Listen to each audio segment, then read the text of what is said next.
அன்பின் பரலோக பிதாவே, இந்த அருமையான நாளுக்காய் நாங்கள் ஸ்தோத்தரிக்கிறோம். மீண்டும் ஒரு விஷயமுடைய சமூகத்திலே இருந்து வேதத்தை நாங்கள் தியானிக்க ஆண்டவரே எங்களுக்கு நீ கொடுத்த கிருபைக்காய் நாங்கள் ஸ்தோத்தரிக்கிறோம். ஆண்டவரே, பரிசுத்த ஆவியானவரே, எங்களோடு கூட இருப்பவரே, உமக்கு நாங்கள் நன்றி சொல்லுகிறோம். எங்கள் மத்தியிலே நீங்கள் வந்திருக்கிறதற்காய் நன்றி.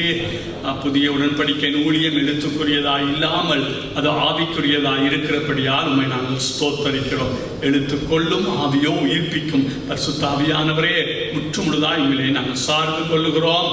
எங்களை நீங்கள் பொறுப்பேற்றுக் கொள்ளுங்க. இயேசு கிறிஸ்துவின் நாமத்திலே பிதாவே, ஆமென். வந்துடுவோம்.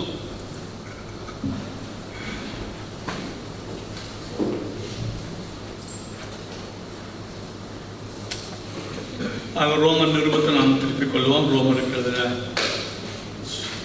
நிருபத்தை நாம் திருப்பிக் கொள்வோம்.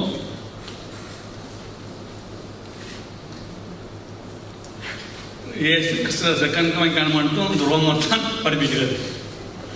ஓகே, சரி.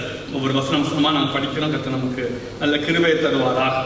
நான் அடிக்கடி சொல்றது போல, நான் ஜெபம் எவ்வளவு வேணுமோ அவ்வளவாய் நம்ம வேதத்தை வாசித்து சத்தியத்தை வேதத்தை வாசிக்கிறது மட்டும் காணாது, சத்தியத்தை அறிகிற அறிவிலே நாங்கள் வளர தேவன் நமக்கு கிருபை செய்வாராக. நீங்க சத்தியத்தை அறிய அறிய நமக்குள்ளே ஒரு பெரிய விடுதலை உண்டாகும். ஆவியோடு சத்தியத்தோடும் நாங்கள் தேவனை தொழுது கொள்ளலாம். எங்களை பயம் எங்களை விட்டு அகன்று போகும். சத்தியத்தை அறியாதபடியினால் தான் நான் சொன்ன வேத வாசிக்காதபடியினால் அல்ல, வேதத்தை வாசித்து அந்த சத்தியத்தை பரிசுத்த ஆவியானவர் துணை கொண்டு நாங்கள் அறியாதபடியினால் தான் நமக்கு எல்லா பிரச்சனைக்கும் காரணம். ஒன்றை நீங்க புரிஞ்சு கொள்ளுங்க. இப்போ தியோலஜி படிக்கல, எனக்கு இப்போ கொமெண்ட்ரி புத்தகம் இல்லை, என்னட்ட பைபிள் ஸ்டடி இல்லை, என்னட்ட நல்ல ஆவிக்குரிய புத்தகம் இல்லை, இந்த கதையெல்லாம் விடுங்க. அது ரெண்டாவது. முதலாவது, நீங்க வேதத்தை வாசித்து பரிசுத்த ஜெபம் பண்ணி பரிசுத்த ஆவியானவரோடு நல்ல உறவு வைத்திருந்தால் சத்தியத்தை கற்றுக் கொடுக்க அவர் போதுமானவராக இருக்கிறார்.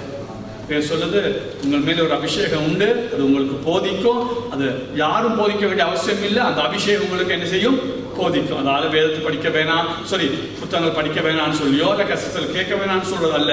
ஆனால் இந்த வேதத்தையும் நாங்கள் நல்லா வாசித்து, அதாவது கிரமமாய், ஒழுங்காய், விருப்பமாய், ஆர்வமாய் இந்த வேதத்தை வாசித்து முன்னுக்கு பின்னுக்கு என்ன சொல்றதெல்லாம் நம்ம அறியணுங்கிற ஒரு விருப்பத்தோடு நாங்கள் வாசிப்போமாய் இருந்தால் எந்த கமெண்ட்ரி புத்தகம் இல்லாட்டி பரவாயில்ல, ஆண்டவரே கமெண்ட்ரி அருந்து கற்றுக் கொடுப்பேன்.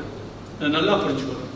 ஆண்டவரே கொமெண்ட்ரியா இருந்து, பரிசுத்த ஆவியானவரே கொமெண்ட்ரியா இருந்து எல்லாத்தையும் சொல்லிக் கொடுப்பார். ஏன்னா ஆவியானவரோட பெரிய கொமெண்ட்ரி இல்லை, அவர் தான் அதை எழுதுனா நம்ம அது விளங்க கொடுப்போம். இப்போ நான் என்ன சொல்றேன், நீங்க திரும்ப நான் சொல்றேன், வேதத்தை வாசிக்க அதிக நேரத்தை கொடுங்க.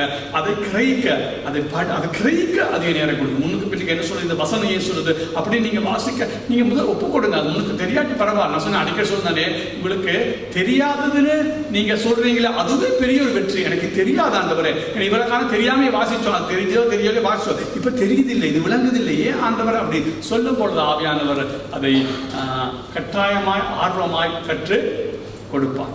ஆமென். ஓகே, நான் திரும்ப சொல்றேன், வேதத்தை படிக்க அதிக நேரத்தை கொடுங்க. ஜெபம் பண்றது போல வேதத்தை படிக்க அதிக நேரம் கொடுங்க. அதை விளங்கி படிக்க, சுருக்கமா சொன்னா அதை விளங்கி படிக்க அதிக நேரம் கொடுங்க. இது விளங்கு பரிசுத்தம் சார்ந்து கொள்ளுங்க, விளங்கி படிக்க. ஏன் இந்த சொல்லுது, இது ஏன் சொல்லுது, இதே சொல்லுது, இதே சொல்லுது, அப்படி கேட்டு கேட்டு கேட்டு கேட்டு படிக்க நம்முடைய சபையிலே தேவன் ஒரு குறிப்பிட்ட ஜனத்தை எழுப்புவாராக. ஆமென். நீங்க படிக்கும் போது உண்மையா கேள்வி கேட்டு படிச்சா அநேக கேள்விதான் இருக்கும். பிறகு விட அதுக்கு பிறகு வரும் ஆவியான தருவார். ஆனால் முதலாவது கேள்வி அதிகமா இருக்குன்னு இது விளங்குது இல்லை, இதே இப்படி இருக்குதப்பா, இதே இப்படி இருக்குது, என்ன ஒன்று அப்படி அதாவது கமெண்ட் புத்தகம் அதில் இருந்தால் வாசிங்க. நான் அதை நான் இதுதான் நினைக்கிறேன் இல்லை, நான் இன்றைக்கும் கமெண்ட்ரி புத்தகத்தை வச்சிருக்கேன். இந்த இவ்வளோ காலம் கமெண்ட்ரி வாசித்தாலும் நான் கூட இப்போ பைபிளை வாசிக்க விரும்புகிறேன். ஆனால் கமெண்ட்ரி புத்தகம் இன்றைக்கும் பைபிள் ஸ்டடியோ கமெண்ட்ரியோ அல்லது மற்ற எந்த புத்தகமாக இருந்தாலும் நான் வாசிக்கிறேன். ஆனால் வேதத்தை என்ன நான் சொல்ல போறேன், நான் ஒரு சில இங்கிலீஷ் தெரியாது, கமெண்ட்ரி புத்தகம் இல்லை, நீ வாங்க முயற்சி பண்ணு. இல்லைன்னு சொன்னால் வேதத்தை நல்லா வாசி. சும்மா என்ன சொல்றது, காலையில வாசிச்சு பின்னேரம் வாசி, மத்தியானம் வாசி, சும்மா இருக்கிறத வாசி, தேவையில்லாத எடுத்துப்பாங்க வாசிச்சு ஆறுதலா அமைதலா வாசித்து குயிக்கா போகாத, ஒரு வருஷத்துக்கு ஒருக்கா படிக்கணும் எண்ணத்தோட போகாத, அதை வாசிச்சு முன்னுக்கு என்னென்ன விளங்கிக்கொள்ளணும். இது ஏன் இது படிச்சுட்டு இன்றைக்கு இப்ப ஒவ்வொரு நாள் படிக்க மன்னாவத்தாரா அது அதை புஷிக்கணும். அப்பதான் நம்ம புஷ்டியா இருப்போம். சாப்பாடு சாப்பிடாம புஷ்டியா இருக்க மாட்டோம். அந்த மாதிரி இதை மண்ணாம புசிக்கணும். அதை எடுத்து வாசிச்சு தியானம் பண்ணி அதை என்னன்னு புரிஞ்சு கொண்டு வாழும் பொழுது அது அந்த விடுதலையை பார்க்க முடியும், அந்த பலத்தை பார்க்க முடியும். என்னைய மாதிரி ஒரு பலவீனமான ஆள் எனக்கு இயற்கையாகவும் நான் பயந்தவன். அதே நிலையில் சரீர ரீதியாகவும் பலவீனப்பட்டாலும் இந்த வரைக்கும் இந்த ஊழியத்தை செய்யறதுக்கு தைரியம் இந்த வேதவசனம். விடிய அதான் ஜார்ஜ் முல்லர் சொல்லுவாரு, விடிய எழும்பி அவர் சொல்லுவாரு, நான் கர்த்தர்ல மனமகிழ்ச்சியா இருக்க பழகிறேன். ஏன்னா அந்த நாள் முழுவதும் இந்த பலம் இந்த கர்த்தர்ல மனமகிழ்ச்சியா இருக்கிறது தான். ஆகவே விடிய எழுப்பி துதிச்சு ஜெபிச்சு வேதத்தெல்லாம் படித்து அந்த வேதத்தெல்லாம் புரிஞ்சு கொண்டு அது சத்தியங்களே கலி கூர்ந்துட்டு தான் நான் வெளியில போறேன். ஏன்னா அதுக்கு அப்படி போனால்தான் நான் பலமா ஊழியத்தை செய்ய முடியும். நான் அதை நம்புறேன். நான் பொதுவாக அப்படியே யாராவது டெலிஃபோன்ட்டாக எடுப்பேன், எனக்கு விருப்பம் இல்லை. இப்படி 2 மணி மட்டும் யாரும் டெலிஃபோனுக்கு எனக்கு விருப்பம் இல்லை. அது ஒரு சீரியஸாக இருந்தால் சரி, மற்றபடி இருக்க விருப்பம் இல்லைன்னா அந்த விடிய காலையில் எழுப்பி நம்ம ஜெபிச்சு வேதத்தை வாசித்து புத்தகங்களை வாசித்து அதில் நம்ம பலப்படணும். இடையில இல்லாட்டி பரவாயில்ல சூழ்நிலை வந்தது அப்படி இல்லை, இல்லாட்டி அந்த நேரத்தில் கவர் பண்ணி வேலைக்கு போறாங்க 1 மணி நேரம் இருக்கு, அந்த 1 மணி நேரத்தை கொடுத்து அதுல கத்தரை அறிஞ்சு கொண்டு கத்தருக்குள்ள மனம் வச்சு அடுத்து கத்தருடைய மகிமையை கண்டு நம்ம போகணும். அதுக்கு பிறகு கத்தர் மீதியை பார்த்துக்கணும். அதுதான் மிக முக்கியம். ஊருக்கெல்லாம் ஜெபிக்கிறது 2ஆவது. அப்ப கத்தருக்குள்ள நம்ம மனமாச்சா இருக்கிறது நமக்கு கிருபை செய்வாராக. வேத வசனம் நான் இந்த சபையில் இருக்கு மட்டும் அந்த வேத வசனத்தின் மகிமை சொல்லிக்கொண்டே இருப்பேன். நான் எவ்வளவு வேதத்தை வாசிக்கிறேனோ, எவ்வளவா வேதத்துல மனமாச்சா இருக்கிறேனோ, எவ்வளவு புத்தகத்தை படி சத்தியத்தை கற்றுக்கொள்றோம், அதாவது நீங்களும் அதை செய்யணுங்கிற ஆர்வத்தோட சொல்லிக்கொண்டே தான் இருப்பேன். வேதத்தை வாசிங்க, ஒரு வசனம் அக்கு வேற ஆணி வேற பிரிச்சு வாசிங்க. அதான் நான் சொல்லுவேன். அப்படிதான் பிரியுங்க, அதை பிரியுங்க. கத்தர் ஆகிய உதவி செய்வார். செய்ய முடியாதது பிசாசு சொல்லுவான், அது படிங்க, அது 20 வருஷம் கமிட்டி படிச்சு இவருக்கு விளங்கு நமக்கு இல்லை, எல்லாருக்கும் விளங்கும். ஆவியான எல்லாத்துக்கும் பொதுவாக தான் உள்ள வந்துட்டாங்க. அது விளங்கும் கட்டணும். ஆனால் நம்ம மெனக்கடணும். அதுக்கு ஒரு தாகம் இருக்கணும், அதுக்கு ஒரு ஏக்கம் இருக்கணும், அதை படிக்கணுங்கிற விருப்பம் இருக்கணும். அப்படி இருந்தால் அதை செய்வார். சரி, நாங்கள் போன முறை நாங்கள் பார்த்தோம். என்ன பார்த்தோம் போன முறை? சாட்சின்னு 8வது வாசிங்க. ரோமர் 1:8 வாசிங்க. உங்கள் விசுவாசம் உலகமெங்கும் பிரசித்தமாகிறபடினாலே முதலாவது நான் உங்கள் எல்லாருக்காகவும் இயேசு கிறிஸ்து மூலமா என் தேவனை ஸ்தோத்தரிக்கிறேன். ஓகே, இப்போ நான் பார்த்து உங்களுடைய விசுவாசம் உலகெங்கும் பிரசித்தமாக இருக்கிறபடினாலே. ஆகவே நான் சொன்னேன், ஒரு சபை அட்வர்டைஸ்மெண்ட் பண்ண தேவையில்லை, யூடியூப்ல போட தேவையில்லை. அது இப்போ போடுறோம், அது வேற, அது வேணாம் சொல்லல, ஆனால் போட தேவையில்லை. ஒரு சபை உண்மையாய் சாட்சியாய் வாழ்ந்தால் பரிசுத்த ஆவியானவர் பொறுப்பேற்றுக் கொள்வார். அந்த சபையை குறித்து எல்லா இடத்திலும் சாட்சி பகரு. நாங்கள் அந்த காலத்துல என்ன மீடியா இருந்தது? ரோமர் பட்டணத்துல இருந்து அங்க இருக்கிற எல்லா இடத்துலையும் ரோமர் சபையை குறித்து பேசுற அளவுக்கு அங்க என்ன மீடியா இருந்தது? ஒரு மீடியாவும் இருக்கு, ஒரு வாகனம் இல்லை, ஒண்ணுமே இல்லை. ஆனால் அந்த ரோம சாம்ராஜ்யம் முழுவதிலும் இருக்கிற சபைகளிலே பேசிக்கொண்டாங்க. ரோமில் இப்படி ஒரு அருமையான சபை இருக்குதான், இப்படி நல்ல விசுவாசிகள் இருக்கிறாங்களாம், விக்கிரத்தை விட்டு அவங்க மனம் திரும்பிட்டாங்களாம், இப்போ அவங்க தெய்வத்தை மட்டும் ஆராதிக்கிறாங்களாம், அவங்க சாட்சியாக இருக்காங்க பார்த்தோம். யோவான் பார்க்கும்போது பார்த்தோம், யோவான் சொன்னா, நீங்க சில சத்தியத்தில் நடக்கிறத நான் கேள்விப்படும் போது எனக்கு எவ்வளவு சந்தோஷமா இருக்குது, நான் காண்கிற போது எவ்வளவு நானே சாட்சி கொடுக்கிறேன், அந்த ஆள் சத்தியத்துக்கு தூணும் ஆதாரமா இருக்கிறான்னு சொல்லி அவரே சாட்சி கொடுக்கிறார். ஆகவே நாம இந்த பெரிய பெரிய பரிசுத்தவான்கள் சொல்லுவாங்க, நான் அதை ஒத்துக்கொள்றேன். அதாவது சபையுடைய வளர்ச்சியை விட ஆண்டவர் சபையுடைய பரிசுத்தத்தை அதிகமாக விரும்புகிறார். இது ரொம்ப கடினமான காரணம். ஆனால் ஏன் சொல்றாங்க சொன்னால், சபையுடைய பரிசுத்தம் நல்லா இருந்தால், சபையோட சாட்சி நல்லா இருந்தால் நிச்சயமா அந்த சபைக்குள்ள ஜனங்கள் வருவாங்க. ஆண்டவரே அனுதினம் ரட்சிக்கப்படுற ஜனங்களை அந்த சபைக்குள்ளே கொண்டு வருவார். ஆகவே சபை எல்லா பெரிய பெரியவா சொல்றாங்க, அதாவது வளர்ச்சியை விட கர்த்தர் விரும்புகிறது முதலாவது. உலகம் போய் சத்தியம் சொல்றாரு, இல்லை சொல்ல சபையில அந்த பரிசுத்தத்தை விரும்புகிறார், அந்த சாட்சியை விரும்புகிறார். ஏன்னா அப்படிப்பட்ட சபை தான் ஒரு உலகத்துக்கு உப்பாக, ஒரு ஒளியாக இருக்க முடியும். நான் தனிப்பட்ட முறையில் நான் சாட்சியா வாழாவிட்டால் என்னுடைய குடும்பத்துக்கு எப்படி நான் உப்பா இருப்பேன், எப்படி நான் ஒளியா இருப்பேன்? இருக்க முடியாது. அப்ப அதுதான் முதலாவது மிக முக்கியம். நாம சாட்சியா இருக்கிறோமா, அதுதான் மிக முக்கியம். சபை சாட்சி நாம சொன்னால் தனிப்பட்ட முறையில் குடும்பத்துல சபையாய் நம்ம சாட்சியா இருந்தால்தான் ஆண்டவர் நம்மை மற்ற இடங்கள் இருக்கிறவங்க வெளிச்சமாக வச்சிருப்பார். அநேக ஜனங்கள் நம்ம மத்தியிலே கடந்து வரும். இன்றைக்கு அடுத்ததை பார்ப்போம். நம்ம இப்போ படிக்கிறது கொஞ்சம் கஷ்டமாக இருக்கும். ஏன்னா நம்ம வாழ்க்கையில் சிந்திச்சு படித்ததே இல்லை பைபிள். அது உண்மை ஒத்துக்கொள்ளணும். நம்ம பைபிள் படிச்சிருக்கிறோம், ஆனால் சிந்திச்சு படித்தது இல்லை. இது முன்னுக்கே இது இப்படியே அப்படி படித்தது இல்லை. ஆகவே அது படிக்கும்போது தான் வெளிச்சத்தை நமக்கு ஆச்சரியமாக இப்படியெல்லாம் பைபிளில் இருக்காங்கிற நமக்கு கேள்விக்குரிய வருது. இப்போ சொன்னேன், உங்கள் விசுவாச உலகம் பிரசித்தமாக இருக்கிறபடியான்னு சொன்னேன். இதை வாசிச்சுட்டு எத்தனை பேர் நம்ம யோசித்தோம், கொஞ்சம் யோசித்தோம், இது என்ன சொல்லுது? இல்லை, யோசிச்சது இல்லை. சரி, ஏதோ பிரச்சனை இருக்குது, ஏதோ ஒன்று இருக்குது போல இருக்குன்னு. சரி, ஓகே. இப்போ ரெண்டாவது கட்டத்தை பாருங்க. இயேசு கிறிஸ்து மூலமாய் என் தேவனை ஸ்தோத்தரிக்கிறேன் உங்கள் எல்லாருக்காக. சரி, அவர் சரி. இப்போ என்ன கவனிங்க, உங்கள் விசுவாசம் உலகம் எங்கும் பிரசித்தமாக இருக்கிறபடியினாலே எல்லாம் கவனிங்க. முதலாவது நான் உங்கள் எல்லாருக்காக இயேசு கிறிஸ்து மூலமா இந்த தேவனை ஸ்தோத்தரிக்கிறேன். என்ன கவனிங்க, இந்த வசனத்தை கவனிங்க. இப்ப விசுவாசம் யார் யார் இந்த விசுவாசத்தை பெருகி கொண்டு போறாங்க? ரோமர் சபை. சரியா? ஓகே. அப்ப உண்மைப்படி கவனிங்க. அப்ப விசுவாசம் எப்படி வரும்? கேள்வினால் வரும். அப்ப இந்த ரோமர் சபை என்ன செய்யறாங்க? நல்லா வேதத்தை வாசிச்சு அதிலே பலப்பட்டிருக்காங்க. இல்லை விசுவாசம் வேற எந்த விதத்திலையும் வராது. முதலாவது அந்த வேத வசனம் தான். தேவனை குறித்து அறிவு எங்க இருக்குது? இங்கே தான் இருக்குது. தேவனை துதிக்கிறது நான் எங்க போகணும்? இங்கே தான். சரி, அப்ப அவங்க நல்லா படிச்சு நல்லா ஜெபிச்சு. சரி, அப்ப உண்மையின்படி யாருக்கு நாம நன்றி சொல்லணும்? யாரை நம்ம போற்றணும்?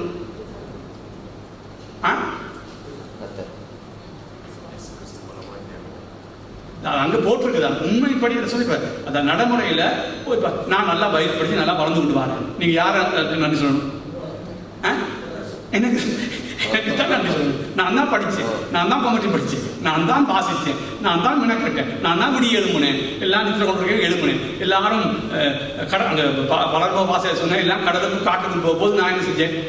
இந்த வேதத்தை வாசிச்சேன். நானும் கடலுக்கு காட்டுக்கு போகலாம், நானும் அங்கே போய் சாப்பிடலாம், நானும் அங்கே சுட்டு சாப்பிடலாம், எல்லாம் நல்லா இருக்கும். அவங்க நான் சுட்டு சாப்பிடலாம், அவங்களே சுட்டு தருவாங்க சாப்பிட்றதுக்கு, எல்லா வசதி இருந்தது. ஆனால் நான் போகல. ஏன் போகல? நான் இதை படிக்கணும், இதை நான் விளங்கி கொள்ளணும். அப்ப யாருக்கு நான் உண்மைப்படி யாருக்கு அது வரணும்? எனக்கு தான் வரணும். அப்ப ரோமர் சபையில சாட்சியம் வாழ்ந்தா யாரை உண்மையா பவுல் போட்டிருக்கணும்? அவங்க மினக்கட்டு இருக்கிறாங்க, அவங்க சாட்சியா வாழ்றாங்க, அவங்க கீழ்ப்படுகிறாங்க, பரிசுத்தத்துக்கு அவங்க ஒப்பு கொடுத்து வாழ்றாங்க. ஆனா அவர் அப்படி செய்யல. நான் எப்பயாவது அது யோசிச்சுங்க, ஏன் இப்படி செஞ்சாங்க? இதுதான் பைபிள் படிக்கிறது மெத்தட், வேற ஒன்றும் இல்லை. உங்க பைபிள் ஸ்கூல்ல போய் படிக்கலாம், இதுதான் மெத்தட். அவர் யோசிக்கணும், ஏன் அப்படி சொல்றாரு? அவர் இயேசு கிறிஸ்து மூலமா நீங்க விசுவாசத்தை வளர்றீங்க, நீங்க சாட்சியா இருக்கிறீங்க, உங்களை பத்தி எல்லா நாட்டிலையும் பேசுறாங்க. நான் என்ன உங்களுக்காக நான் என்ன செய்யறேன்? தேவனை ஸ்தோத்திரி. நல்லா கவனி, இது ஒரு பெரிய தேமா. இதை படிச்சா உங்களுக்கு வழங்காது, அந்த அளவுக்கு நீங்க புரிஞ்சுக்கொள்ளுங்களுக்கு தெரியாது. ஒன்றா கவனிச்சு கொள்ளுங்க. இந்த தேவன் உலகத்தை ஆதியிலே தேவன் வானத்தை பூமியை சிருஷ்டித்தார். சொல்றது எதுவா இருந்தாலும் தேவன் தனக்காகவும் தன்னுடைய மகிமைக்காகவும் தான் இந்த உலகத்தை, இதை நீங்க மறந்து போகக்கூடாது. முதலாவது சொன்ன ஆதியிலே தேவன் என்று தொடங்காத எந்த சபையே கிடையாது. ஆதியிலே தேவன் விடு.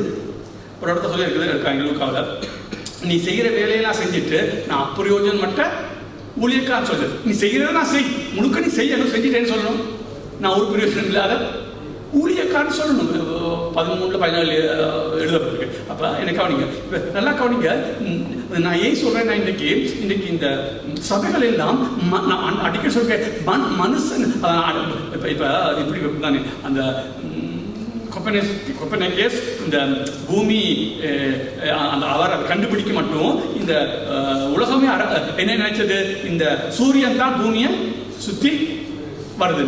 ஆனால் கொப்பர்னிக்கஸ் தான் முதலாவது கண்டுபிடிச்சா அது சூரியன் அல்ல, இந்த பூமி தான் எல்லாம் சுத்தி வருது. அப்ப கவனிங்க, இது மாதிரி தான். அப்ப நாங்க நல்லா கவனிங்க, அநேகமா தெய்வத்தை சுத்தி வர வேண்டிய நாங்க யாரை சுத்தி வர்றோம்? மனுஷனை சுத்தி வரோம். நாங்க நான் சொன்ன இந்த ரட்சிப்பு கூட அந்த இது எடுக்காதீங்க, நானே காட்டுறேன். அவர் தமது நாமத்தின் நிமிஷம் விசுவாசத்திற்கு கீழ்ப்படிய பண்ணப்பட்டோம். சுவிசேஷத்துக்கு கீழ்ப்படியும் போது எங்களுக்கு நன்மை. சுவிசேஷத்துக்கு கீழ்ப்படியா நம்ம பரலோகம் போறோம். என்ன சொல்ற, இந்த உலகத்தையும் ஆண்டவர் எங்களை ஆசீர்வதிக்கிறேன்னு சொல்ற இல்ல இருக்கு. ஆனால் அது எதற்காக? கிறிஸ்துவுடைய நாம மகிமைக்காக. அப்ப ஒருவன் ரட்சிக்கப்படுறது அவனுக்கு பல நன்மைகள் இருந்தாலும் ஆண்டவர் சொல்றது இது எதுக்கு நடைபெறணும்? என்னுடைய நாம மகிமைக்காக. இந்த யோசுவா புத்தகத்தில் 7ஆம் அதிகாரம் நினைக்கிறேன், ஆகான் பாவம் செஞ்ச பிறகு போய் விழுந்து கிடந்துட்டு அவர் வார்த்தை சொல்றான் ஆண்டவருக்கு, ஆண்டவரே இப்ப விழுந்து கிடக்கிறான், இப்ப இதெல்லாம் தான் பிரச்சனை, கடவுளுக்கு ஒரு பிரச்சனை இல்லை, இவங்களுக்கு தான் பிரச்சனை. ஆனா ஒரு வார்த்தையை சொல்றான், ஆண்டவரே உம்முடைய நாம மகிமைக்கு என்ன செய்தி? யோசுவா அந்த தோல்வியை நாங்க கஷ்டப்படுறோமே, நாங்க வேதனைப்படுறோமே நினைக்கிறது விட, ஆண்டவரே இப்படி நாங்க தோல்வி அடைஞ்சா இது யாருக்கு அவமானம்? நீ தானே எகிப்துக்கு கொண்டு வந்தீர், உமக்கு தான் அவமானம். அப்ப அவனுடைய சிந்தையெல்லாம் தேவனுடைய மகிமை குறைஞ்சி போகக்கூடாது. அதான் அவருடைய சிந்தையெல்லாம். மனசு நான் கஷ்டப்பட்டா பரவாயில்ல, தோல்வி அடைஞ்சா பரவாயில்ல, உங்களுடைய நாமம் இதுதான். இது இன்னைக்கு சபைகளுக்கு மிகப்பெரிய பிரச்சனை தான். இந்த ரிஃபார்ம் சர்ச்சில் 5 சோலோன்னு சொல்லுவாங்க.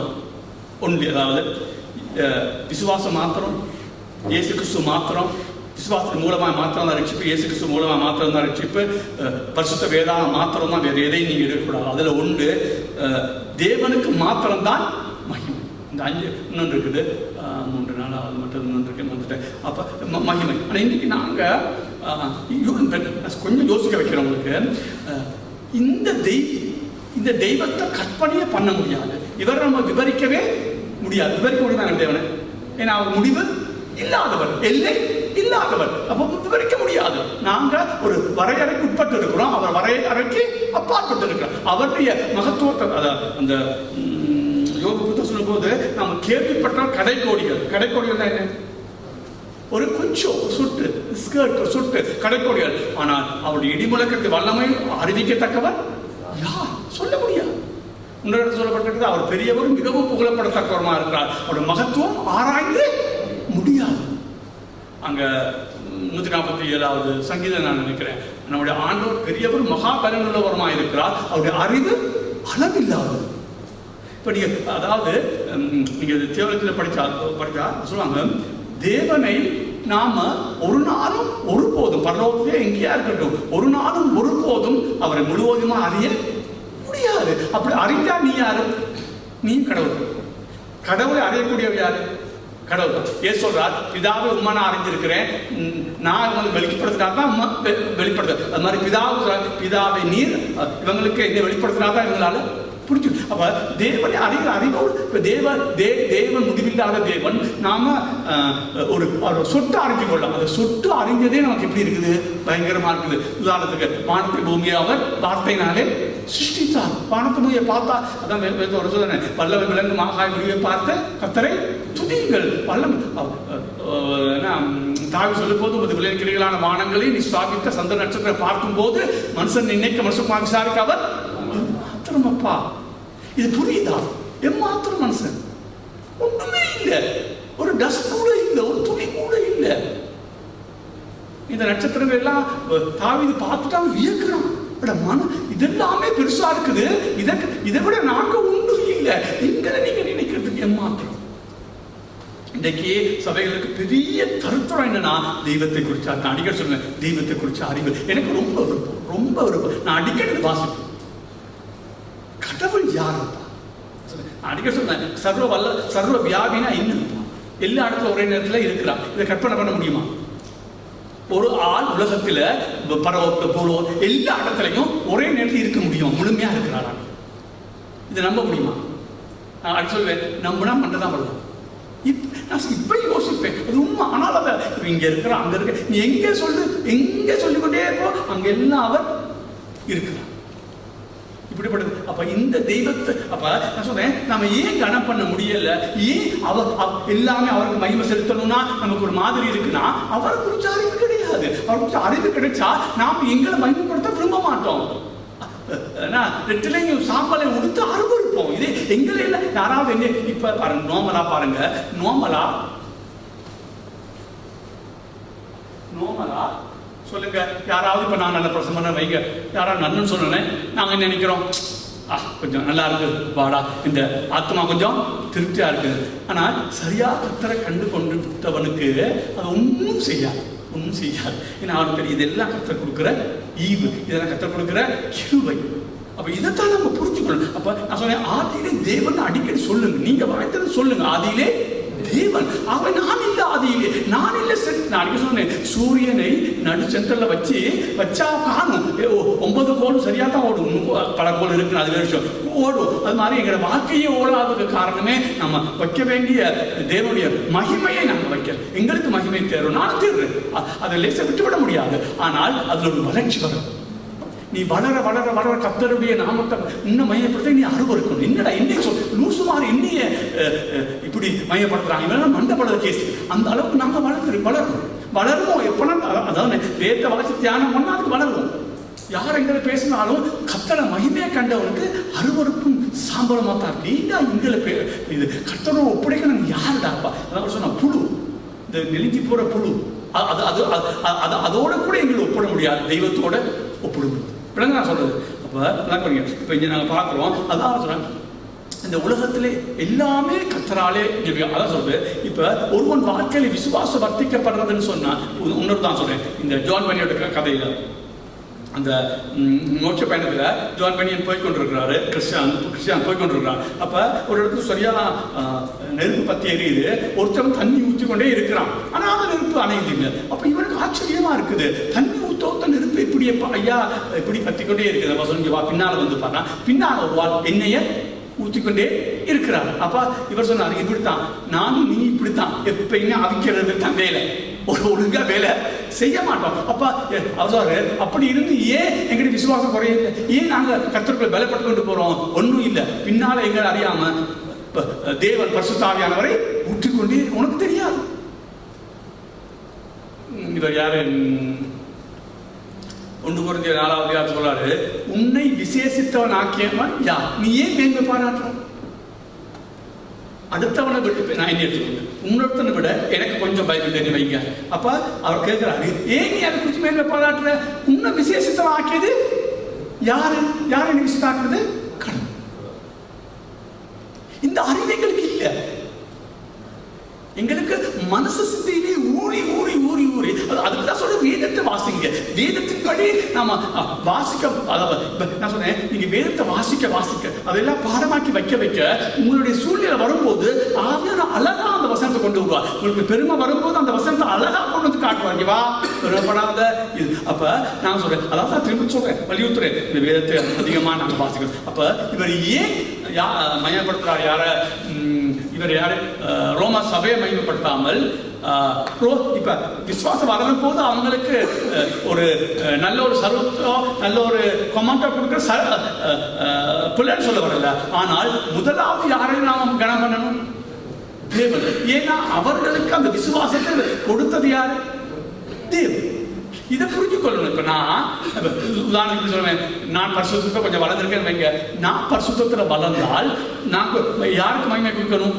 ஆண்டவருக்கு. மற்றவனை விட நான் எப்படி பரிசுத்தமாக முடியும்? அந்த அளவுக்கு எனக்கு ஒன்றும் இல்லை. ஆனாலும் கர்த்தர் என்ன செய்யறார்? கிருபையாய் அதை தருகிறார். எல்லாமே கிருபையில வருது. அதை நாம சரியா புரிஞ்சு கொள்ளணும். அது எல்லாமே கிருபையில தான் வருது. நான் இன்னொரு பேர் சொன்னால், இவர் சொன்ன மாதிரி, யாரு? அவர் சொன்ன மாதிரி, நான் கிரியை செய்தேன் ஆனாலும் நான் அல்ல. யார் கிரியை செய்தது? தேவன் அல்லது கிருபை. நான் கிரியை செய்தேன் ஆனா நான் அல்ல, தேவ கிருபை தான் கிரியை செய்தது. விளக்கு நான் சொல்றது, தேவ கிருபை தான் கிரியை செய்தது. அப்ப எங்களுக்கு பின்னால ஏதோ உண்மை தான் எங்களை செய்யுது. அதுதான், அதனால தான் எல்லாவற்றையுமே பவுல் யாருக்கும் மகிமை கொடுக்காமல் தேவனுக்கே மகிமை கொடுத்துருக்கிறார். ஆகவே ஒருவர் ஒரு பாராட்ட வேணாம் சொல்லல. நான் ஒரு பர்சன் பண்றேன், நீங்க ஒரு பாராட்டுறீங்க, நீங்க இது பைபிள் படிக்கிறீங்க அல்லது நீங்க வர்ஷிப் பண்றீங்க, நல்லா இருந்தது நான் போராட்டம் அல்ல, நல்லது, அது தவறு. ஆனால் அது அப்படியே விடுறதுதான் தவறு. இவர் இன்றைக்கு ஆண்டவர் இவரை கொண்டு எங்களை ஆசீர்வதித்திருக்கிறார். அப்ப இங்க எல்லா மகிமையும் அல்டிமேட்டா யாருக்கு போய் சேரணும்? கடைசியா பிதாவாக. இத மூளை அறிவில் அல்ல, நடைமுறை வாழ்க்கையில அது கொண்டது ஒரே கொண்டற வேணும்னு சொன்னால், இதை வாசிங்க தியானம் பண்ணுங்க, இதை வாசிங்க தியானம் பண்ணுங்க. இது செஞ்சு கொண்டே இருக்கும் போது ஆவியான அழகா உங்கள் மத்தியில் கிரியை செய்வதை இங்க பார்க்க முடியும். இதை பைபிள் வாசிக்க விருப்பம் இல்லை, சார விருப்பம் இல்லை, ஜெபம் பண்ண விருப்பம் இல்லைன்னா கர்த்தர் கற்றுக் கொடுக்கறதுக்கு எந்த வழியும் இல்லை. சரி, நான் இதை பார்ப்போம். ஏன்னா திரும்ப நான் அதை வாசிங்க, 8வது வசனத்தில் வாசிங்க. உங்கள் விசுவாசம் உலகமெங்கும் பிரசித்தமாகிறபடினாலே முதலாவது நான் உங்கள் எல்லாருக்காகவும் இயேசு கிறிஸ்து மூலமாய் என் தேவனை ஸ்தோத்தரிக்கிறேன். ஓகே, உலகெங்கும் உங்களுடைய சாட்சி, உங்களுடைய விசுவாசம் பெறுகிறபடினால் நான் உங்களை நான் போற்றல, நான் போற்றது தெய்வத்தை. நீ பாருங்க, 2 இடங்கள் அதான் வேதத்தை. நீங்க வேதத்தை வாசிக்கும் போது ஆரம்பத்துக்கு முதல் 4-5 வசனம் சலுத்த அந்த ஆசீர்வதிக்கிற மாதிரி இருக்கும், அதை விட்டு போக கூடாது. அது மகா முக்கியமான வசனங்கள், அது மகா முக்கியமான வசனங்கள். பாருங்க, இப்ப பல சபைகள் எடுப்போம். 1 Corinthians பாருங்க, அங்க என்ன மாதிரி வருது அது சொல்றாருன்னு பார்ப்போம். 1 Corinthians 1வது அதிகாரத்தை திருப்பிக் கொள்ளுங்க. 1 Corinthians 1:1-6. தேவனுடைய சித்தத்தினாலே இயேசு கிறிஸ்துவின் அப்போஸ்தலனாகும்படி அழைக்கப்பட்டவனாகிய பவுலும் சகோதரனாகிய சொஸ்தனேயும் கொரிந்தியிலே கிறிஸ்து இயேசுவுக்குள் பரிசுத்தமாக்கப்பட்டவர்களாயும் பரிசுத்தவான்களாகும்படி அழைக்கப்பட்டவர்களுமாய் இருக்கிற தேவனுடைய சபைக்கும் எங்களுக்கும் தங்களுக்கும் ஆண்டவராய் இருக்கிற நம்முடைய கர்த்தராகிய இயேசு கிறிஸ்து நாமத்தை எங்கும் தொடர்ந்து கொள்ளுகிற அனைவருக்கும் எழுதுகிறதாவது நம்முடைய பிதாவாகிய தேவனாலும் கர்த்தராகிய இயேசு கிறிஸ்துவினாலும் உங்களுக்கு கிருபையும் சமாதானமும் உண்டாவதாக. கிறிஸ்துவை பற்றிய சாட்சி உங்களுக்குள்ளே ஸ்திரப்பட்டபடியே நீங்கள் இயேசு கிறிஸ்துவுக்குள்ளாய் எல்லா உபதேசத்திலும் எல்லா அறிவிலும் மற்றெல்லாவற்றிலும் சம்பூர்ணம் உள்ளவர்களாக்கப்பட்டிருக்கிறபடியால் அவர் மூலமாய் உங்களுக்கு அளிக்கப்பட்ட தேவ கிருபைக்காக கிருபைதான் இல்ல எல்லாம் கிருபை. அப்ப அவங்க தான் செஞ்சாங்க, அவங்க தான் வாசிச்சாங்க, அவங்க தான் ஸ்திரப்பட்டாங்க, அவங்க தான் அறிவிலே வளர்ந்தாங்க. ஆனாலும் சொல்றதை பாருங்க, வாசிங்க. அவர் மூலமாய் உங்களுக்கு அளிக்கப்பட்ட தேவ கிருபைக்காக நான் உங்களை குறித்து எப்பொழுதுமே தேவனை ஸ்தோத்தரிக்கிறேன். சிம்பிளா விளங்குதா எல்லாமே தேவ கிருபை. இப்ப நாங்க நல்லா கவனிக்குது, இது பிள்ளை விளைங்களாங்க, எல்லாமே தேவ கிருபை தான். தேவ கிருபை இல்லாம எதுவும் இயங்காது. நாங்க செய்யணும், கட்டாயம் செய்யணும். ஆனால் செய்து முடிச்சுட்டு என்ன சொல்லணும்? தேவ கிருபை தான் இதை செய்யப்படும். அந்த கிருபை என்னிலே வராவிட்டால் இது செஞ்சிருக்க முடியாது. நீயே ரட்சிக்கப்பட்ட, ஏன் மற்ற ரட்சிக்கப்படல? உன்னுடைய திறமையா இல்ல, தேவனுடைய கிருபை. நீ தான் விசுவாசிச்ச உண்மைதான். ஆனால் யாருக்கு நான் நன்றி சொல்லணும்? இப்ப நான் சொன்னேன் இப்ப நீங்க பைபிள் படி சிந்திக்க பழகணும். நாங்கள் இவ்வளவு நாள் மனுஷனா சிந்திக்க பழகிட்டோம். ஏதாவது நான் செஞ்சா ஏதாவது நான் செஞ்சா எனக்கு தான் மகிமை வரணும். ஓகே, உலகத்தின்படி ஓகே. ஆனால் பைபிள் என்ன சொல்லுது? இதெல்லாம் செஞ்சாலும் யாரை நான் மயப்படுத்த போற சொல்றான்? தேவன் உங்களுக்கு கிருபையாய் கொடுத்தபடினான். இது எல்லாத்தையும் கிருபையாய் கொடுத்தபடினான். இது இங்கிலீஷ் சொல்லுவாங்க, தியோலஜியில் ஒரு வார்த்தை இருக்கு, சோவரன்டி அண்ட் ரெஸ்பான்சிபிலிட்டி. தேவன் எல்லாமே அவர் தான் செய்கிறார். ஆனால் எங்களுக்கு ஒரு கடமை இருக்குது. அந்த கடமை செஞ்சுட்டு, ஆனாலும் கடமை செஞ்சு முடிஞ்ச பிறகு பாருங்க, அதை வாசிப்போமா? வாசிங்க, அதை எடுத்து வாசிச்சு லூக்கா வருதுக்குள்ள 13 லூக்கா அதை வாசிச்சாங்க. அவர் அப்படி சொன்ன போது அவரை விரோதித்து அனைவரும் வெட்கப்பட்டார்கள்.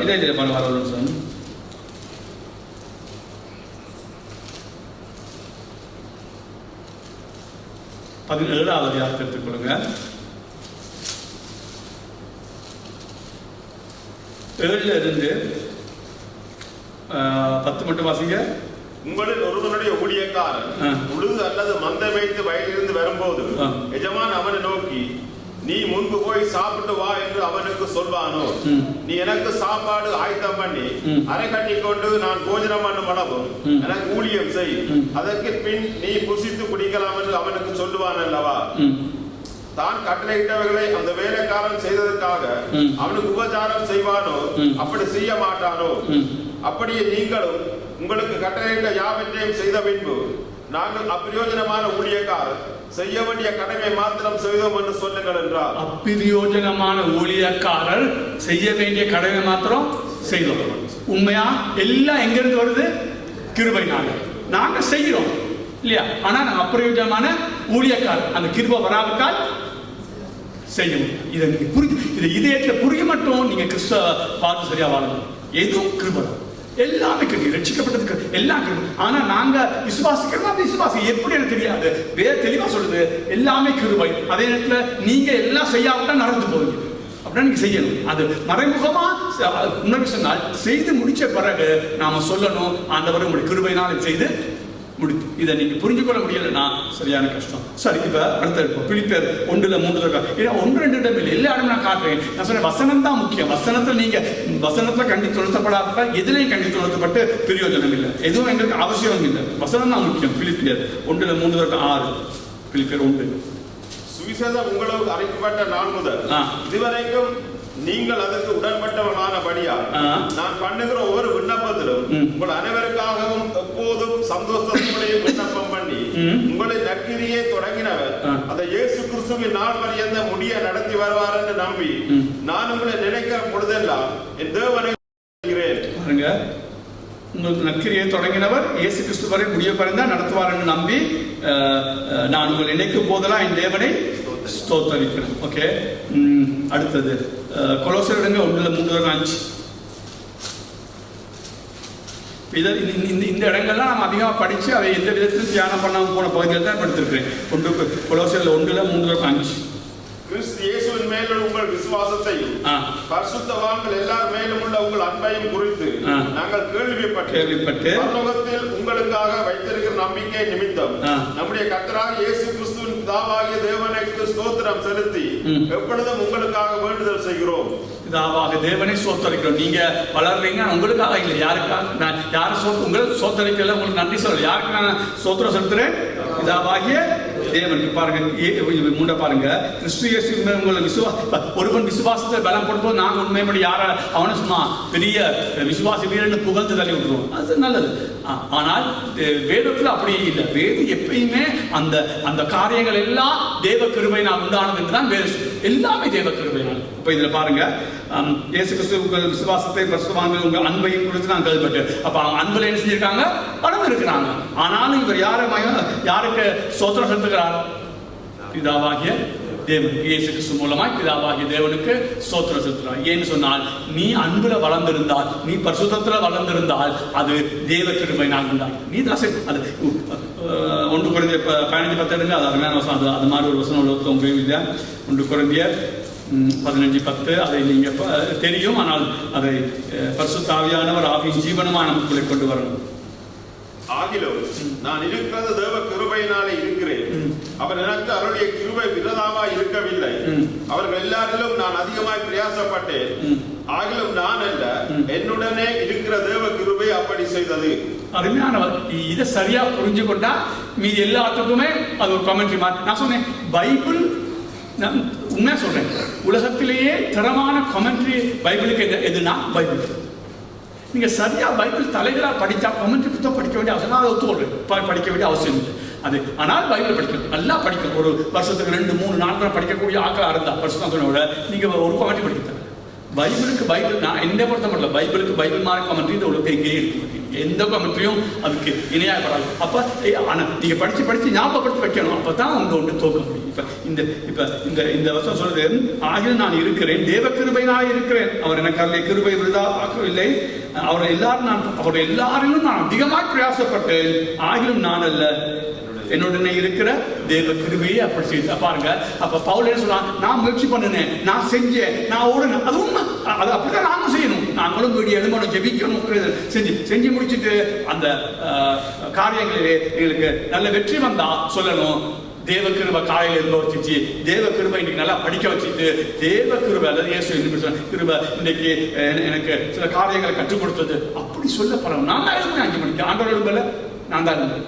ஆனாலும் யார்தான் எழுப்புனார்? இயேசு. நான் தான் படித்த பைபிள், நான் தான் கஷ்டப்பட்டேன், நான் தான் கமெண்ட்ரி வாசித்தேன். ஆனாலும் தேவ கிருபை தான் செய்தது. ஏன் உன்னை மற்றவனை விட விசேஷத்தை பாருங்க. வாசிப்போம் 1 Corinthians 4 திருப்பிக் கொள்ளுங்க. இதை நீங்க புரிஞ்சு கொள்ளுங்க. அருமையான பாயிண்ட் இல்ல, இதுதான் பைபிள் நடு மையம். இதை நான் அதிகமா வலியுறுத்தி இயலாத, அந்த அளவுக்கு நீங்க ஒன்றும் வளர்ச்சி இல்லை, அதான் வலியுறுத்தி இயலாது. கொஞ்சம் சொல்லிக் கொடுக்குறேன், கிடைக்க பாருங்க. இது பைபிள் முழுவதுக்கும் தலைப்பு இதுதான். எல்லாமே கடவுள். நான் செஞ்சேன்னு சொன்னா அது அர்த்தம் கடவுள் அது கிருபையா எனக்கு தந்தா, அதை கடமையா நான் செய்யணும். இப்படியே 5 மணிக்கு எழும்பணுமா, நான் தான் எழும்பணும் தான். ஆனால் அந்த கிருபை தான் அதை செய்யுது. ஓகே, 4வது திருப்பிக் கொள்ளுங்க.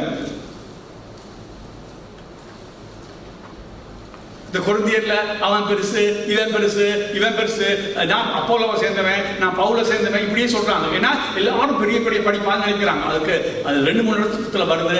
அதுக்கு பதில் அடிக்கிறாரு யாரு? பவுல். 7வது வசனம் வாசிங்க. 4:7. 1 Corinthians 4:7. அன்றியும் உன்னை விசேஷித்தவனாகும்படி செய்கிறவர் யார்? உனக்கு உண்டாயிருக்கிறவர்களை நீ பெற்றுக்கொள்ளாதது யாது? நீ பெற்றுக்கொண்டவரானால் பெற்றுக்கொள்ளாதவன் போல் ஏன் மேன்மை பாராட்டுகிறாய்? இந்த வசனம் தயவு செய்து எழுதி வச்சு வீட்டில் வாசிங்க. 1 Corinthians 5 பாருங்க, கவனிங்க. அன்றையும் உன்னை விசேஷித்தவனாகும்படி செய்தவன் யார்? உனக்கு உண்டானவர்கள் இல்லை. அப்படின்னா இப்ப எனக்கு பிரசங்கம் பண்ற ஆட்கள் இருக்குது, எனக்கு பைபிள் படிக்கிற ஆட்கள் இருக்குது, அப்படி எனக்கு இருக்குதுங்க. இன்னும் வர்ஷிப் பண்ற ஆட்கள் இருக்குது, அது இருக்குது. பாருங்க, அப்ப எனக்கு அது உண்டாகி இருக்குது. பைபிள் நல்லா படிக்கிறேன், நான் ஆட்கள் படிப்பிச்சு கொடுக்குறேன். கவனிங்க, நல்லா கவனிங்க. அன்றையும் உன்னை விசேஷம் ஆகிறது யார்? உனக்கு உண்டானவர்கள், நீ பெற்று கொள்ளாதது யாது? அப்படின்னா உனக்கு எனக்கு உண்டாயிருக்கு, எனக்கு பைபிள் டீச்சிங் உண்டாயிருக்கு. அப்படின்னா நல்லா கவனிங்க. உண்டானவளே நீ பெற்றுக்கொள்ளாது யார் அப்படின்னா கர்த்தர். நீ அதை பெற்றுக்கொள்ளாம நீ பிரசவம் பண்ண முடியாது. யார் உனக்கு தந்தா? பாருங்க, பெற்றுக்கொள்ளாதது யாது? நீ கொண்டவனானால், நல்லா கவனிங்க, நீ பெற்றுக்கொண்டவனானால் பெற்றுக்கொள்ளாத போல் ஏன் பாராட்டுகிறார்? இப்ப நான் பிரசங்கம் பண்றேன், நல்லா பிரசங்கம் பண்றேன், நான் ஆண்டவருக்கு பெற்றுக்கொண்டிருக்கேன், கர்த்தர் கிருபையால் அது வந்திருக்குது. இப்ப ஏதோ நானே பெரிய பிரசங்கியார் மாதிரி ஏன் நீ நிக்கிற? வாசிங்க, திருப்பி இருக்க கேளுங்க, நல்லா காது கொடுத்து கேளுங்க. அன்றையும் உன்னை விசேஷித்தவன் ஆகும்படி செய்கிறவன் யார்? அடுத்தவனை விட நீ விசேஷித்தவன் எப்படி சொல்லுங்க. உனக்கு உண்டாயிருக்கிறவைகளில் உனக்கு என்ன? இப்ப எனக்கு பிரசவம் இவருக்கு வர்ஷிப் பண்றதுக்கு ஒரு ஆள் மூப்பருங்கிற பதவி கொடுத்துருக்கு, ஒரு ஆளுக்கு இதை செய்யறது கொடுத்துருக்கு, ஒன்னு கொடுத்துருக்கு. சரி, ஓகே. நீ பெற்றுக்கொள்ளாதது யாது? நீ பெற்றுக்கொள்ளாமையா இந்த கிருபனுக்கு வந்தது? நீ பிரசங்கம் பண்றது நல்லா இருக்காது, அது பெற்றுக்கொள்ளாமையா நீ பிரசங்கம் பண்ற? உன்னுடைய சுய பலத்திலேயே இதை நீ செய்யற? அதான் கேள்வி. பெற்றுக்கொண்டிருக்கிற திருப்பாசியத நீ பெற்று கொள்ளாதது யாது? பெற்றுக்கொள்ளாத விலங்குதானே. நாங்க எங்கேயோ இருந்ததை பெற்றுக்கொண்டிருக்கிறோம். எங்க இருந்து? தேவ கிருபையிலிருந்து. அல்லது இயேசுவா கொடுத்தா, பிதா கொடுத்தா, பரிசுத்த எப்படி சொல்லுங்க, தேவ கிருபையில் பெற்றுக்கொண்டிருக்கிறோம். சரி, பெற்று வாசிக்க திருப்பி இருக்கா? நீ பெற்றுக்கொள்ளாதது யாது? நீ பெற்றுக்கொண்டவனானால். நீ பெற்றுக்கொண்டவனானால். இப்ப நான் பிரசங்கம் பண்றேன், எனக்கு பலம் இருக்குது, நான் இது தேவத்தை பெற்றுக்கொண்டிருக்கிறேன். அவன் பெற்றுக்கொண்டவனானால் பெற்றுக்கொள்ளாதவன் போல் ஏன் மேன்மை பாராட்டுகிறாய்? அங்கிருந்து பெற்றுக்கொள்ளல, நானே செஞ்சேன், ஏன் மேன்மை பாராட்டுற? இது அந்த 1 Corinthians 10:15 மற்றது இப்ப நாங்க பார்த்த முதல் வசனம் இதெல்லாம் பார்த்துட்டா நமக்கு தெரியுமா வாயை திறக்கிறதுக்கு எந்த ஒரு, அதாவது அப்பிரயோஜனமற்ற ஊழியக்காரன். அதான் பேர் சொல்லு. நீ செஞ்சியா அது தேவ கிருபை. நான் முந்தைய சொன்னானே, ஒரு சொன்னானே இப்படி ஒரு இந்த பரலோக வாசல் வெப்பமே. ஓகே, பரலோக வாசல் வெப்பம். ஓகே, இப்ப நான் இங்க என்ன வருத்தப்பட்ட பாரசம் எல்லாம் வாங்க, நான் தான் போய் ஒப்பு கொடுத்தேன், நான் பரிசுத்தமானேன் எல்லாம். நான் நினைச்சேன் என்னன்னா, நான் தான் எல்லாம் செஞ்சேன். ஆனால் இந்த பரலோக வாசலுக்கு உள்ள போய் திரும்பி பார்த்தா அங்க எழுதி இருக்கு பரதேசி, உன்னை உலகத்தோட்டத்துக்கு முன்பாக நான் தெரிஞ்சு. அதனால தான் நீ என்ன செஞ்ச? நீ ரட்சிக்கப்பட்ட நீ. அதனால தான் நீ பரிசுத்தமா வாழ்ந்த நீ. அதனால தான் நீ சபைக்கு வந்த நீ. அதனால தான் நீ கீழ்ப்படிஞ்ச நீ. ஏன் உலகத்தோடு முன்பாகவே உன்னை ரட்சிப்புக்கு நியமிச்சுட்டேன். ஆகவே அந்த கிருபையை நான் அனுப்பி அதை செய்கிறேன். நீ பெற்றுக்கொள்ளாதது யாது? பெற்றுக்கொண்டாயானால் ஏன் பெற்றுக்கொள்ளாதவன் போல் மேற்கைப்பார். இந்த ஒரு வசனம் போதும், எல்லாமே கிருபை. 1000 வசனம் எடுக்க முடியும். சரி, இன்னொன்று எடுப்போம். சரி, இதுல எடுப்போம். 2 Corinthians பாருங்க, அதை பாருங்க, அதான் அந்த வசனத்தை பாருங்க.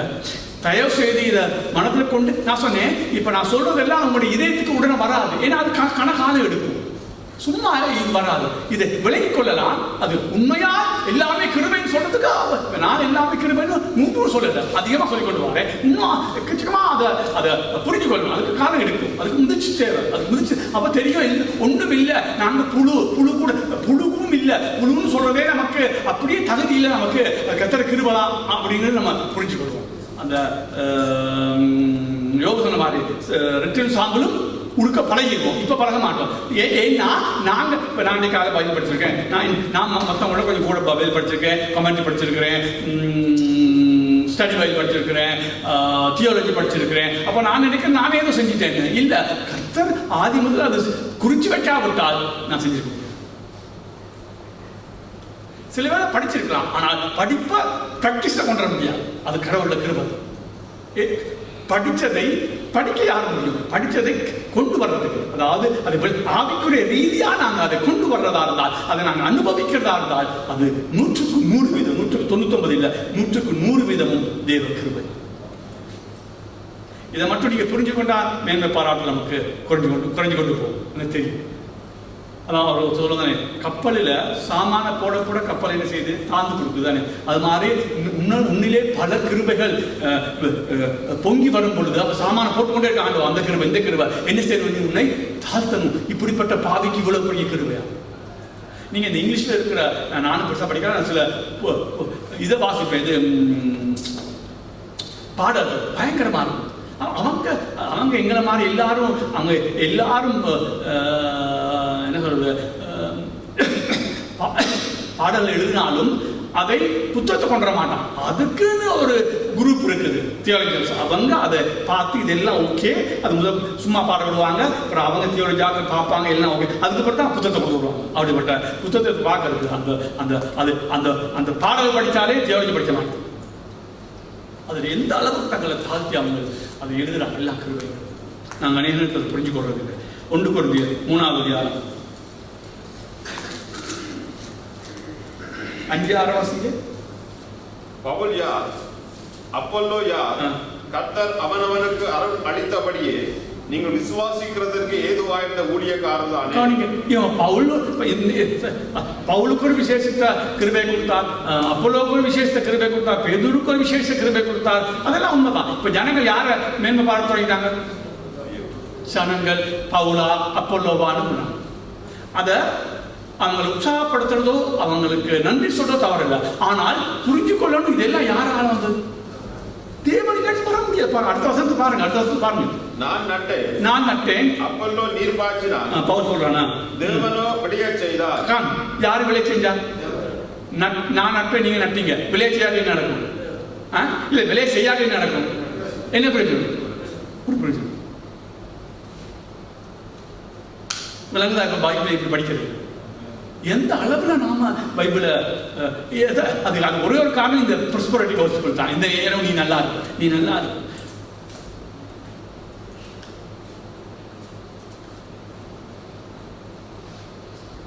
நாங்க இயேசுவை ஏற்றுக்கொண்டு நல்லா இருக்கிறது 2வது. பரலோகத்துல 100% நல்லா இருக்கும், அதுல எந்த சந்தேகம் இல்லை. இந்த உலகத்துல இயேசுவை போல மாறலன்னு சொன்னால் பாடுகள் கூட போகாம இப்படி மாறுறது. நான் சொல்றேன், எனக்கு அடி போலாட்டி நான் பரிசுத்தமா வாழ மாட்டேன். ஏன்னா யாருக்கு விருப்பம் பரிசுத்தமா வாழ? ஒருவன் விருப்பம். அப்ப என்ன நடக்கிறது? நல்ல அடி போடுது. பிள்ளைகள் தன் பாட்டில் பிள்ளைகள் படிக்குதா? இல்ல, 2 நுறுக்கு போடத்தான் இருக்குது. இல்லாத அப்படியே இருந்து இச்சி குச்சின்னு போயிடும், போடத்தான் இருக்குது. அதே போலத்தான் வளர்ந்தவர்கள். கர்த்தர் சிச்சையை கொண்டு வருவார். யோபு கொண்டு வந்தது போல சிச்சையை கொண்டு வருவார். பவுலை பாருங்க எவ்வளவு கஷ்டப்பட்டான், பேதுரு பாருங்க எவ்வளவு கஷ்டப்பட்டாங்க. ஆனா அவங்க தேவசாலை அடைந்தாங்க, அநேகருக்கு ஆசீர்வாதம். அப்படிப்பட்ட சுவிசேஷத்தை ஆரம்பம் முதல் நீங்க சொல்லாதபடினால் உங்களோட மண்டையிலிருந்து நான் சொல்றது ஏற்றுக்கொண்டு கஷ்டமா இருக்கும். உங்களுக்கு பாடுகள் கஷ்டம் கூடாத போகணும் பரலோகத்துக்குள்ள, வேற வழி இல்லை. எனக்கு விருப்பம் இல்லை, உங்களை எல்லாத்த விட பாடுபட எனக்கு விருப்பமே இல்லை. ஆனா ஒன்றும் செய்ய முடியாது, அதான் வழி. ஆனா அங்க கொண்டு போவார், உங்களுடைய சனங்கள் கொண்டு போவார். அவர் விளையாட்டு தேவன். ஒன்று ரோமர் 1000 வசனம் இருக்கா? நான் எங்களுக்கு ஒரு வசனம் படிக்கலைன்னா நாங்க எதையுமே சிந்திச்சு படிக்காத ஜனங்கள். எங்களுக்கு படிப்பு தேவையில்லை, எங்களுக்கு ஒன்றும் தேவையில்லை. சும்மா ஒரு தடவை வாசியா சரி. இதை ரோமர் 9வது அதிகாரத்துக்கு 9வது அதிகாரம் வாசிச்சு விளங்கப்படுத்தினா நீங்க ஒரு ஏற்றுக்கொள்ள மாட்டீங்க. அந்த நேரம் வரும்போது விளங்கப்படுத்துறேன். இப்ப 2 வசனம் மட்டும் நான் விளங்கப்படுத்துறேன். எல்லாம் தேவ கிருபை, எல்லாம் தேவன் தன்னுடைய மகிமைக்காய் சகலத்தை சிருஷ்டித்தார். எங்களை ஆசீர்வதிப்பார் உண்மை, ஆனா மகிமை கர்த்தருக்கு தான். சரி, இந்த மகிமை தொட்டா பிரச்சனை. இந்த ஏரோது மகிமை தொட போய், அதாவது அக்ரிப்பா ராஜா, அந்த ஏரோது சொல்றானா அவன் அக்ரிப்பா ராஜா தேவன் அவங்க எல்லாம் ஆர்ப்பரிச்சாங்க. இவருடைய பிரசங்கத்தை கேட்டுட்டு என்ன சொன்னாங்க? இவர் பெரிய பிரசங்கியாருன்னு.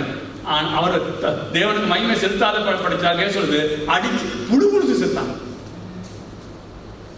அப்ப ஏரோது நல்லா பேசும் போது எல்லாம் போடும் போது ஏரோது என்ன சொல்லியிருக்கணும்? இது தேவனுடைய கிருபை, அவன் ரசிக்கப்படல, அது வேற விஷயம். இது தேவன் எனக்கு தந்தாது. யூத சமயத்துல இருந்தான் அவன் எட்சிசானுக்கு யெகோவா தேவன் சரி சொல்லியிருக்க, இது யெகோவா தேவன் எனக்கு தந்தது சோத்திரம். நான் சொல்லல, தன்னை மேம்படுத்தினான். அடிச்சு புழு புழுத்து, அதே சொல்றது புழு புழுத்து செத்துப்போம். தேவ மகிமை தொட்டா புழு புழுத்து செத்துப்போம். நாங்க என்ன சொல்றேன், எங்களுடைய சபைகள் இன்னும் தேவனை குறித்து ஒரு பயம் இல்லாத நிலைமையில் நிற்கிறோம். ஏன்னா அவரை குறித்து ஒரு அறிவில்லாத நிலைமையில் நாங்கள் பார்க்கணும். அதுக்கு எல்லா காரணம் இந்த டிவி தான். டிவியில் அந்த போட்டு அது தருவேன், இது தருவேன், வாக்கு தருவேன், அது தருவேன், காசு தருவேன், பணம் தருவேன், அது தருவேன், நல்லா இருப்பேன். நான் சொல்றேன், நீ சுகம். இப்போ நான் சுகம் இல்லாமல் இருக்கேன். நான் இத்தனை தான் சொல்லிட்டேன், அண்ணன் சுகப்படுத்துங்கன்னு, தேசிய தலைவர் சுகமான சுகமாக. ஆகவே நான் சொல்றேன், எல்லா நேரத்திலும் எந்த சந்தர்ப்பத்திலையும் சுகம் தருவார்னு கடவுள்கிட்ட சொல்றேன். இப்போ எனக்கு 1-2 வருத்தம் நான் சொல்ல முடியாது. நான் சொன்னேன், நான் உங்களுக்கு சொன்ன வருத்தத்தை விட பல வருத்தம் எனக்கு இருக்குது. ஒன்றும் செய்ய முடியாது, எல்லாத்தையும் தாங்கி தான் நான் நடக்கிறேன். எனக்கு சில வேலை எனக்கு என்னையே வெறுக்கிற அளவுக்கு வந்துடுவேன். வேணாம், இப்படி செய்ய முடியாது. ஆனால் நல்லா தெரியும் கர்த்தர் ஏதோ ஒரு நன்மைக்கு தான் செய்யறான்னு தெரியும். ஆனாலும் மாம்ச ரீதியா ரொம்ப கஷ்டப்படுவேன். நான் என்ன சொல்லுவேன்னா, இந்த உலகத்துல எல்லாம் கேரண்டியா கொடுக்குற உனக்கு இயேசுவின் நாமத்தை சொல்லி நான் சுகம் பெறுவேன், பெற மாட்டேன், ஒரு வருஷம் கொடுக்குறேன், சுகம் கொடுத்தாலும் அதை தான் சொல்லுது, கொடுக்க மாட்டான் சொல்லுது. ஜெபம் பண்ணணும்னா இப்ப இன்றைக்கு தோணிக்கிறாங்க, கண்ணை திருப்பிட்டாங்க, அதோட முடியும். ஆனால் அதை தராட்டி அவர் ஆண்டவர் தான் சொல்லுது. அதுதான் முக்கியம். இந்த பொய் பிரசங்கமா பண்ணாதீங்க. இயேசு தன்மை குணமான சொல்லிக்கொண்டே இருக்கு, சோமா செஞ்சு பார்ப்பா குணமாகும். ஒரு சில குணமாகும், ஒரு சில குணமாக இல்லை. ஒரு சில பரிசுத்தவானுக்கு வரம் கொடுத்து அவர் தோணும் போது சோமாகுது. ஆனால் அதே பரிசுத்தவான் மற்றவனுக்கு தோணும் போது குணமாகுது இல்லை. இப்போ அதை பற்றி நம்ம பெரிய பிரச்சனைப்படுத்த தேவையில்லை. நான் சந்தோஷமா இருக்க ஜெபம் பண்ணுவோம், நல்லா இருக்க ஜெபம் பண்ணுவோம். நாங்கள் எல்லா படத்தையும் நீங்களும் நல்லா சுகமா இருக்கணும், நான் ஜெபம் பண்ணி கொண்டிருக்கேன். ஆனால் அதுவல்ல முக்கியம், அதுவல்ல முக்கியம். இதான் இந்த கொஸ்பலை கேட்டு கேட்டு கேட்டு கேட்டு எங்களுக்கு வேதத்துல மனமகிழ்ச்சி ஆகும். இப்போ எனக்கு இந்த வசனங்களை பார்க்கும்போது எவ்வளவு சந்தோஷமா இருக்குது. இந்த எல்லாமே தேவ மகிமைக்காக, எல்லாமே தேவ மகிமைக்காக. நான் சொல்றேன், ஒரு தசம் ஒன்று கூட எங்களுக்கு இல்லை, எல்லாம் தேவ மகிமைக்காக. நம்ம சந்தோஷமா இருக்கா, நம்ம சமாதானமா இருக்கா, நம்ம மகிமையா இருக்கு தேவன். அதை அவர் விட்டு கொடுக்கவே மாட்டான். சரி, 9வது திருப்பி கொள்ளுங்க. ரோமர்ல 15-16 வாசிங்க. அவர் மோசேயை நோக்கி, எவன் மேல் இரக்கமாயிருக்க சித்தமாயிருப்பேனோ அவன் மேல் இரக்கமாயிருப்பேன், எவன் மேல் உருக்கமாயிருக்க சித்தமாயிருப்பேனோ அவன் மேல் உருக்கமாயிருப்பேன் என்றார். ஆகையால் விரும்புகிறவனாலும் அல்ல, ஓடுகிறவனாலும் அல்ல, இறங்குகிற தேவனாலே ஆம். யாராலும் தேவன் காட்டு ஒன்றும் செய்ய முடியாது. அது அருமையாக பழைய ஏற்பாட்டில் யாரு யோரோம் ராஜா உப்பறைகள் இருக்கும்போது ஒரு பொம்பளை வந்து சொல்றா, என்னைய ரட்சியும் சொல்றான். நான் கர்த்தர் உன்னை ரட்சிக்கா, நான் களஞ்சத்தில் ஆலயத்தில் அறுந்து எடுத்தோன்னே ரட்சிப்பேன். அப்ப அது அர்த்தம் என்ன? தெய்வம் தான் அதை செய்யணும். அதெல்லாம் புரிந்து கொள்றோம் இல்லை, எல்லாமே தேவன். 24 மணிக்காக நான் சொன்னேன் தேவ பிரசன்ன அபியாசம். தேவன் நான் ஒவ்வொரு நிமிடமும் தேவன் எங்கோடு இருக்கிறார். இந்த உலகத்துக்கு எல்லா பொருட்கள் மேலும் எல்லா மனிதர் மேலும் தேவன் இருக்கிறார். நாம அதை அபியாசிக்க பழகல, அப்படியாக பழகும் போது நமக்கு விளங்கும் எல்லாம் கற்றுதான்.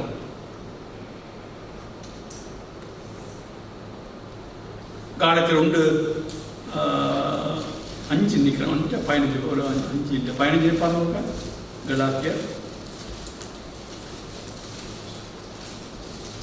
அப்படி இருந்தும் நான் என் தாயின் வயிற்றில் இருந்தது முதல் என்னை பிரித்தெடுத்து தம்முடைய கிருபையினாலே அழைத்த தேவன் தம்முடைய குமாரனை நான் புற ஜாதிகளுடன் பாருங்க.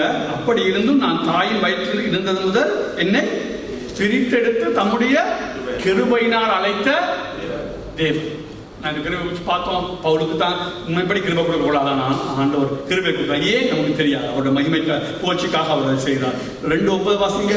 கலாத்தியர் 2:9. எனக்கு அளிக்கப்பட்ட கிருபையை அறிந்த போது, எனக்கு அளிக்கப்பட்ட கிருபையை அறிந்த போது, இவர் பவுல் பெரிய ஊழியக்காரன் அறிந்த போது அல்ல, எனக்கு அளிக்கப்பட்ட. அப்ப பவுலுண்ட ஊழியம் பெரிய ஊழியம். ஆனா அதை கூட பவுல் என்ன சொல்றாரு, இது எப்படி வந்தது? நான் செய்யல, என்ன செய்ய வச்சது? நீ கிருபைதான் என்னை அழைத்தது. எபேசியர் 1:5 வாசிக்க பாருங்க. எபேசியர் முழுவதும் அதை முழுக்க வழங்கப்படுத்த இயலாத. நான் சொன்னேன், அது முழுவதும் இயேசு கிறிஸ்து கிருபை தான். அதை அதிகமாக வழங்கப்படுத்த முடியாது. 1-2 வசனத்தை மட்டும் அதை வாசிப்போம். எபேசியர் 1 எடுங்க, 5 வாசிங்க. பிரியமானவருக்குள் தாம் நமக்கு தந்துள்ள தம்முடைய கிருபையின் மகிமைக்கு புகழ்ச்சியாக, தம்முடைய கிருபையின் மகிமைக்கு புகழ்ச்சியாக. அப்ப தேவன் எங்களை ஏன் ஏற்படுத்தி இருக்கிறார்? தம்முடைய கிருபையின் மகிமைக்கு புகழ்ச்சியாக. அப்ப நாங்க அவருக்கு என்னவா இந்த உலகத்திலையும் சரி, இனி வருகிற உலகத்திலையும் சரி, நாங்க அவருடைய கிருபைக்கு புகழ்ச்சியா இருக்கணும். அப்ப நான் செஞ்சேங்கிறது அல்ல, பரலோகம் போகும்போது நான் எப்படி ரட்சிக்கப்பட்டேன்? இயேசுநாதர் என்னை உலகத்தோடு முன்பாக என்னை தெரிந்து கொண்டார். இயேசுநாதர் என்னை பரிசுத்தப்படுத்தினார். இயேசுநாதர் என்னை சபையை சேர்த்துக் கொண்டார். நான் வழிவிலகி போகும்போது இயேசுநாதர் என்னை வழிவிலகி இருந்து கொண்டு வந்துட்டார். அப்ப எல்லாமே என்னத்தில் வருது? கிருபைக்கு புகழ்ச்சியா. மனுஷனுக்கு ஒன்றும் இல்லையப்பா. இதை மனுஷன் சமாதானமா இருக்க முடியும், நாங்கள் ரட்சிக்கப்பட முடியும், சந்தோஷம் வாழ முடியும். எனக்கு இந்த மகிமையில தொடரவே ஆண்டவர் விட மாட்டார். அடுத்தது பாருங்க, எபேசியர் 8 வாசிங்க. அதுல 8 வாசிங்க. கிருபையினாலே விசுவாசத்தை கொண்டு ரட்சிக்கப்பட்டீர்கள், இது உங்களால் 1:8 எபேசியர் 1. அந்த கிருபையை அவர் சகல ஞானத்தோடும் புத்தியோடும் எங்களிடத்தில் பெருக பண்ணினார். ஓகே, இப்ப அடுக்கிற எபேசியர் 2ல 5 வாசி 10 அக்கிரமங்கள் மற்றவர்களாயிருந்த நம்மை கிறிஸ்துவுடன் கூட உயிர்ப்பித்தார். கிருபையினாலே ரட்சிக்கப்பட்டீர்கள். கிறிஸ்து இயேசுவுக்குள் அவர் நம்மிடத்தில் வைத்த தயவினாலே தம்முடைய கிருபையின் மகா மேன்மையான ஐஸ்வர்யத்தை வருங்காலங்களில் விளங்க செய்வதற்காக பாருங்க, தம்முடைய கிருபையின் மகா மேன்மையான கிருபையின் ஐஸ்வர்யம், உலக கிருபையின் ஐஸ்வர்யத்தை வருங்காலம் எங்க பரலோகத்தில் விளங்கப்படப்படும். பரலோகத்துக்கு போன உடனே எங்களுக்கு இவ நல்லா இங்கே விளங்க இல்லையோ, எல்லாமே கிருபை. கிருபை மட்டும் இல்ல, கிருபையின் ஐஸ்வர்யம். அதனால தான் எங்களை ரட்சித்தார். அடுத்த வருஷம் என்ன சொல்லுது? கிறிஸ்து இயேசுவுக்குள் நம்மை அவரோட கூட எழுப்பி உன்னதங்களிலே அவரோட கூட உட்காரவும் செய்தார். கிருபையினாலே விசுவாசத்தை கொண்டு ரட்சிக்கப்பட்டீர்கள். இது உங்களால் உண்டானதல்ல, தேவனுடைய ஈவு. ஒருவரும் பெருமை பாராட்டாத படிக்கு இது கிரியைகளினால் உண்டானதல்ல. ஏனெனில் நற்கிரியைகளை செய்கிறதற்கு நாம் கிறிஸ்து இயேசுவுக்குள் சிருஷ்டிக்கப்பட்டு தேவனுடைய செய்கையாக இருக்கிறோம். ஓகே, தெளிவா இருக்கிறதுல முழுக்க தேவனுடைய கிருகை. நற்கிரிகை நற்கிரிகை செய்யறதுனா கூட வேத சொல்லுது, உலக தோற்றத்துக்கு முன்பாகவே நாம் நற்கிரிகை செய்ய தேவனங்களை தெரிந்து கொண்டார். இங்க பாருங்க, ஏனெனில் நற்கிரிகை செய்கிறதற்கு நாம் கிறிஸ்து இயேசுவுக்குள் சிருஷ்டிக்கப்பட்டு தேவனுடைய செய்கையாக இருக்கிறோம். அவைகளிலே நடக்கும்படிக்கு அவர் முன்னதாகவே அவைகளை.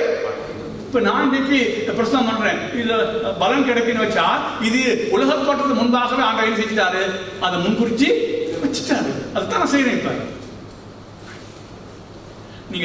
நீங்க உண்மையான வேதத்தை வாசிச்சா நீங்க எங்க இருக்கிறீங்கிறது உங்களுக்கு பெரிய ஆச்சரிய கேள்வியா. இன்னைக்கு சபைகளிலே பெரிய ஆச்சரிய குறியா.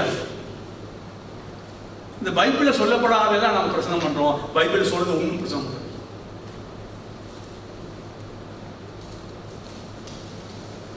பிசாசு அப்படியா அவர்கள் சபைக்குள்ள கொண்டு வந்து வச்சு ஆகல வெளிவிலக்கு பண்ணதை பாருங்க. சரியான சத்தியத்தை சொல்லாதபடிக்கு உலக காரியங்களை பேசி, உலக காரியங்களை சொல்லி, உலக ஆசீர்வாதத்தை கொண்டு வந்து, சுகம் செல்வம் இதெல்லாம் கொண்டு வந்து, சுகம் செல்வம் வந்தால் நான் சொல்றேன், கிறிஸ்தவர்களுக்கு சுகம் செல்வம் வரும், வராமல் வரும். சில ஏழையா இருக்கிறான், சில பணக்காரனா இருக்கிறான். அமெரிக்காவில் பணக்கார கிறிஸ்தவர்கள் இருக்கிறாங்க. சரி, எங்களுடைய இளைஞர்களை போட்டால் அநேகர் வறுமைப்பட்டுகள் இருந்தால் கிறிஸ்தவனா இருக்கிறாங்க. ஏன் ஆண்டவர் மாற்ற முடியும், ஆனால் மாற்றல தெரியாது எங்களுக்கு.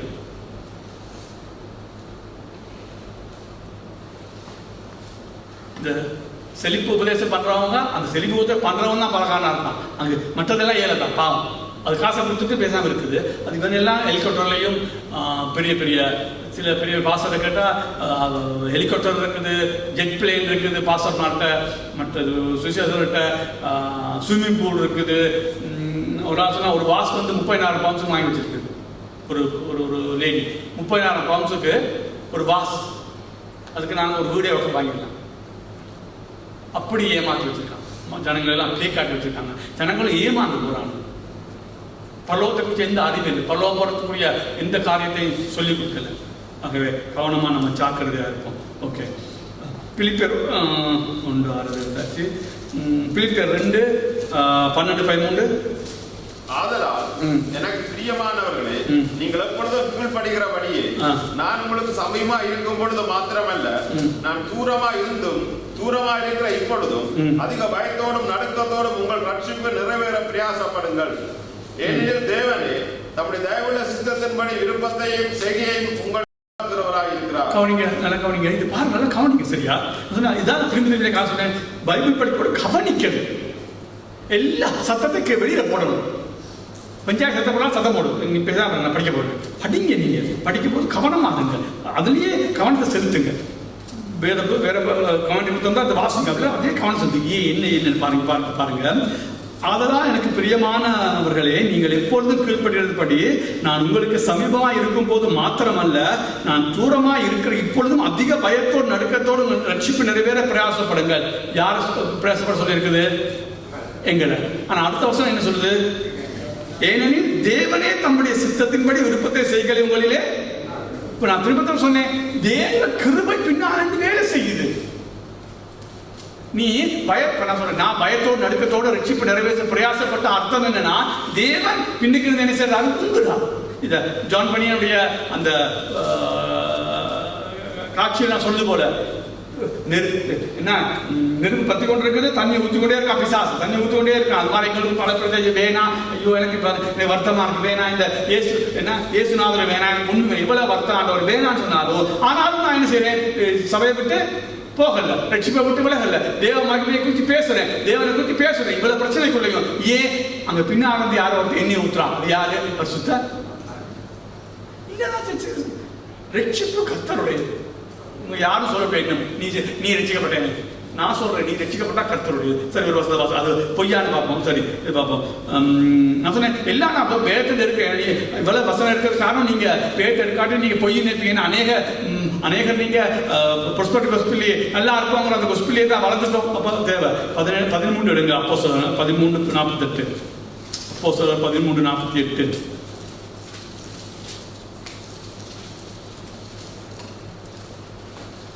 பிரஜாதியார் அதை கேட்டு சந்தோஷப்பட்டு கர்த்தருடைய வசனத்தை மகிமைப்படுத்தினார்கள்.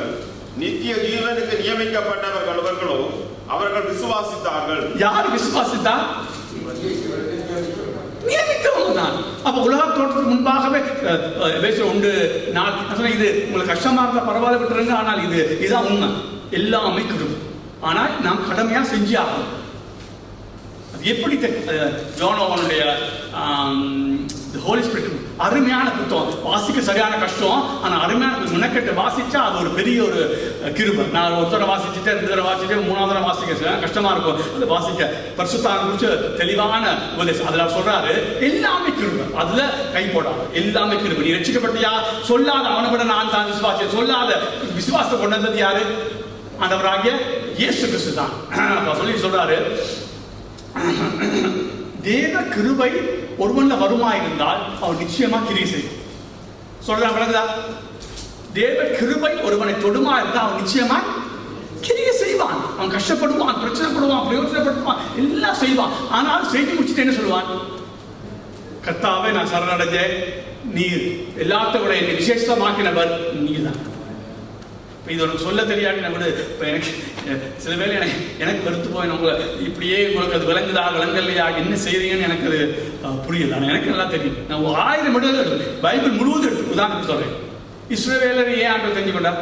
ஸ்ரீலங்கா எங்க தெரிஞ்சு கொண்டாங்க?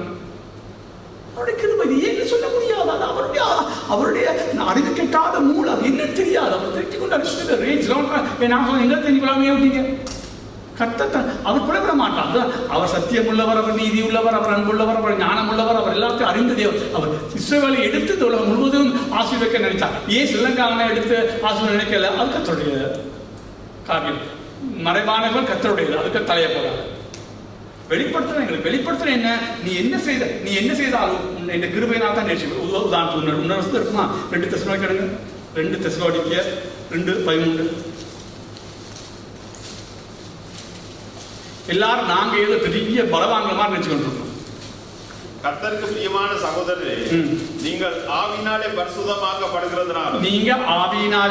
பரிசுத்தமாக்கப்படுகிறதுனாலும் சத்தியத்தை விசுவாசிக்கிறதுனாலும் ரட்சிப்படையபடிக்கு ஆதி முதல் தேவன் உங்களை தெரிந்து கொண்டபடினாலே ரட்சிக்கும் படிக்கு ஆதி முதல் தேவன் உங்களை தெரிந்து கொண்டபடினாலே. ஓகே, காணுங்க. அப்ப ஆதி முதல் யார் ரட்சிப்பு தெரிஞ்சு கொண்டா? தேவன் தெரிஞ்சு கொண்டா. ஆகவே தான் நான் என்ன செஞ்சேன்? விசுவாசிச்சு. விசுவாசிக்க முடியாது. ஏன்னா நாங்க பாவத்தில் அக்கிரமத்தை மறைத்திருந்தோம். நம்மளால விசுவாசிக்க முடியாது. தேவனே எங்களுக்கு ஒரு உந்துதல் தந்தால் ஒளிய நம்மால் விசுவாசிக்க முடியாது. ஒரு செத்தவன் சிகரெட் பத்துவானா? இப்படி சொல்லுங்க, கவனிங்க. இது ஆவிக்குரிய ரீதியாக நம்ம செத்துருக்கோம்னு வேற சொல்லுது. உண்மையா பொய்யா? ஆவிக்குரிய ரீதியாக நாங்கள் எப்படி இருக்கிறோம்? செத்து போயிருக்கிறோம். சரி, இப்ப ஒரு செத்தவனுக்கு இப்ப சும்மா ஒரு நார்மல் எடுப்போம். ஒரு செத்தவனுக்கு நீங்க புகழாரம் செஞ்சா என்ன செய்வான்? பேசாம இருப்பான். சரி, திட்டுனா? சரி, இப்ப நீங்க எப்படி இருந்தீங்க? ஆவிக்குரிய ரீதியா செத்து இருந்தீங்க. அப்ப உங்களை விசுவாசிக்க சொன்னா என்ன செய்வீங்க?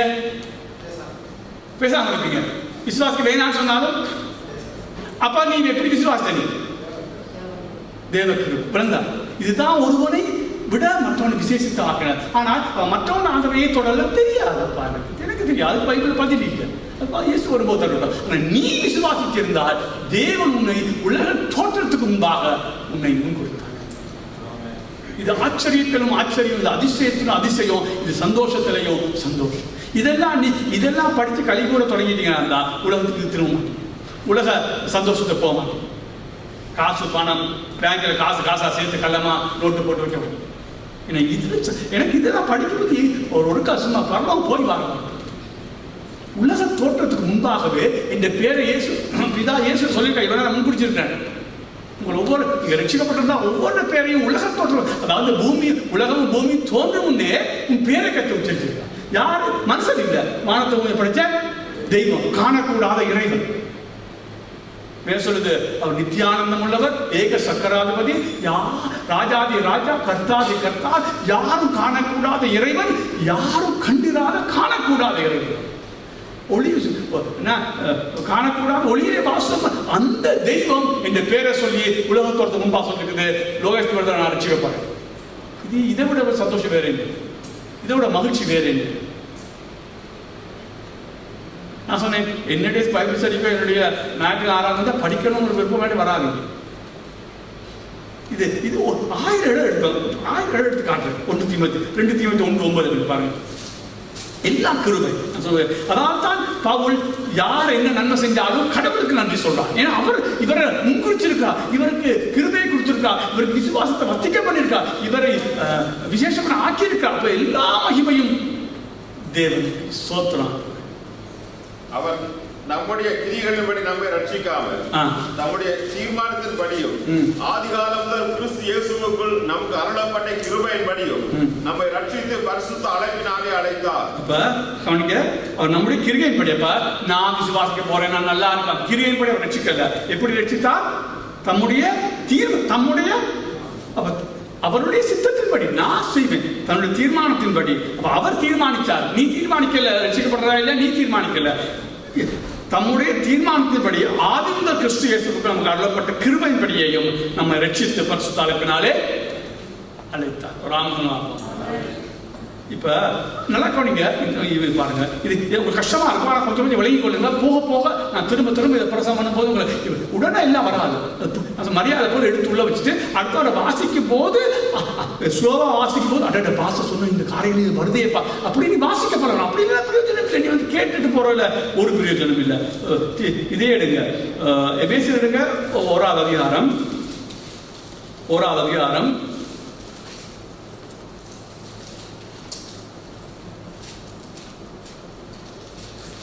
8ல இருந்து 1ஆவது அதிகாரம் 9ல இருந்து 12 மட்டும் வாசிங்க.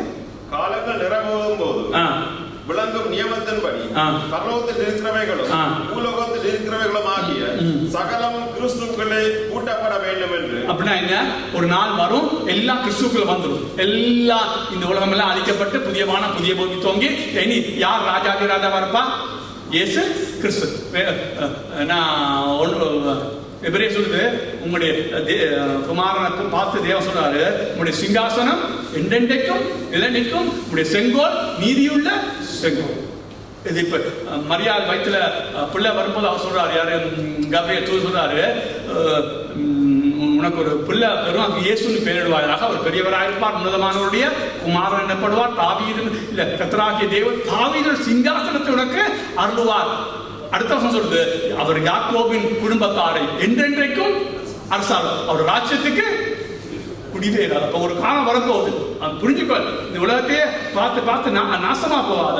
ஒரு நாள் வருது, தேவன் இந்த குலத்தை ஆள போறார், ராஜாதி ராஜாவா. நாங்களாம் ராஜாவா இருப்போம், ராஜாதி ராஜாவா இருக்க போறார். அதான் சொல்லுது, எல்லாம் இயேசு கிறிஸ்துக்குள்ள கூட்டப்பட வேண்டும். எல்லா சத்துருக்களையும் அகற்றி போட்டு இயேசுவே தனி ராஜாவா அந்த நாள் இருப்பான். வாசிங்க. தீர்மானித்திருந்த தம்முடைய தயவுள்ள சித்தத்தை ஓடக்கூடாது. தமக்குள்ளே தீர்மானித்த தம்முடைய தயவுள்ள சித்தத்தை. அப்ப அவர் உன்னிட்டு கேட்டார், அவர் என்ன செய்ய போறாரு? அவர் தானே ஒரு சித்தத்தை பாருங்க. இது இப்படி வச்சுக்கொள்ளுங்க. இப்ப இது எடுங்க. தமக்குள்ளே தீர்மானித்திருந்த தம்முடைய தயவுள்ள அப்ப அவர் தன்னுடைய சித்தத்தின்படி ரகசியத்தை எங்களுக்கு அறிவித்தார்.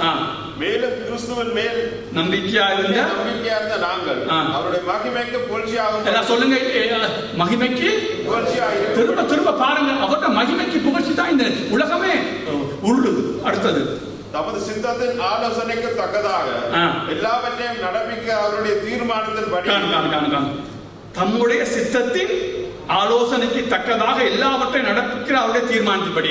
அப்ப இந்த உலகத்தை அவர் எப்படி நடத்துறார்? தன்னுடைய சித்தத்தின்படி, தீர்மானத்தின்படி. உன்னட்ட என்னட்ட கேட்டு நீ ரசிக்கப்பட போறியா இல்ல நீ வர போறியா கேட்டார தன்னுடைய சித்தத்தின்படி அவர் ஒரு ப்ளூ பிளான் போட்டு, ஒரு ப்ளூ பிரிண்ட் மாதிரி போட்டு இந்த உலகம் எப்படி இயங்கணும்னு அவர் ஒரு தீர்மானம் பண்ணினார். அந்த தீர்மானத்தின்படி தான் அவர் நடத்த. அதனால தான் எல்லா மகிமையும், ரட்சிக்கப்பட்டாலும் மகிமை அவருக்கு தான், பரிசுத்தமானாலும் மகிமை நமக்கு தான். இந்த பவுல் ஒரு இடத்துலையும் மற்றவனை போதில்லை, எல்லா மகிமையும் தேவனுக்கு அவர் செலுத்துகிறத நம்ம பார்க்க முடியும். ஓகே, 1 தெசலோனிக்கர் 5 இல்ல 2 பையன் வாசிச்சுமே. ஓகே ஓகே, தீத்து 3:4-5 தீத்து.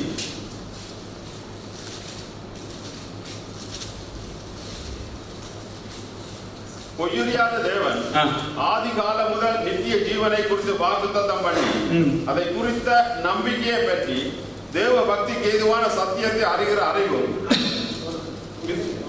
இல்ல நான் மாறி தீத்துல 3:4-5 தயவும் பிரசன்னமான போது நம்முடைய நீதியின்படி நாங்கள் விசுவாசித்தோம், நாங்கள் அதை செஞ்சோம், அதன்படி அவர் ரட்சியாமல்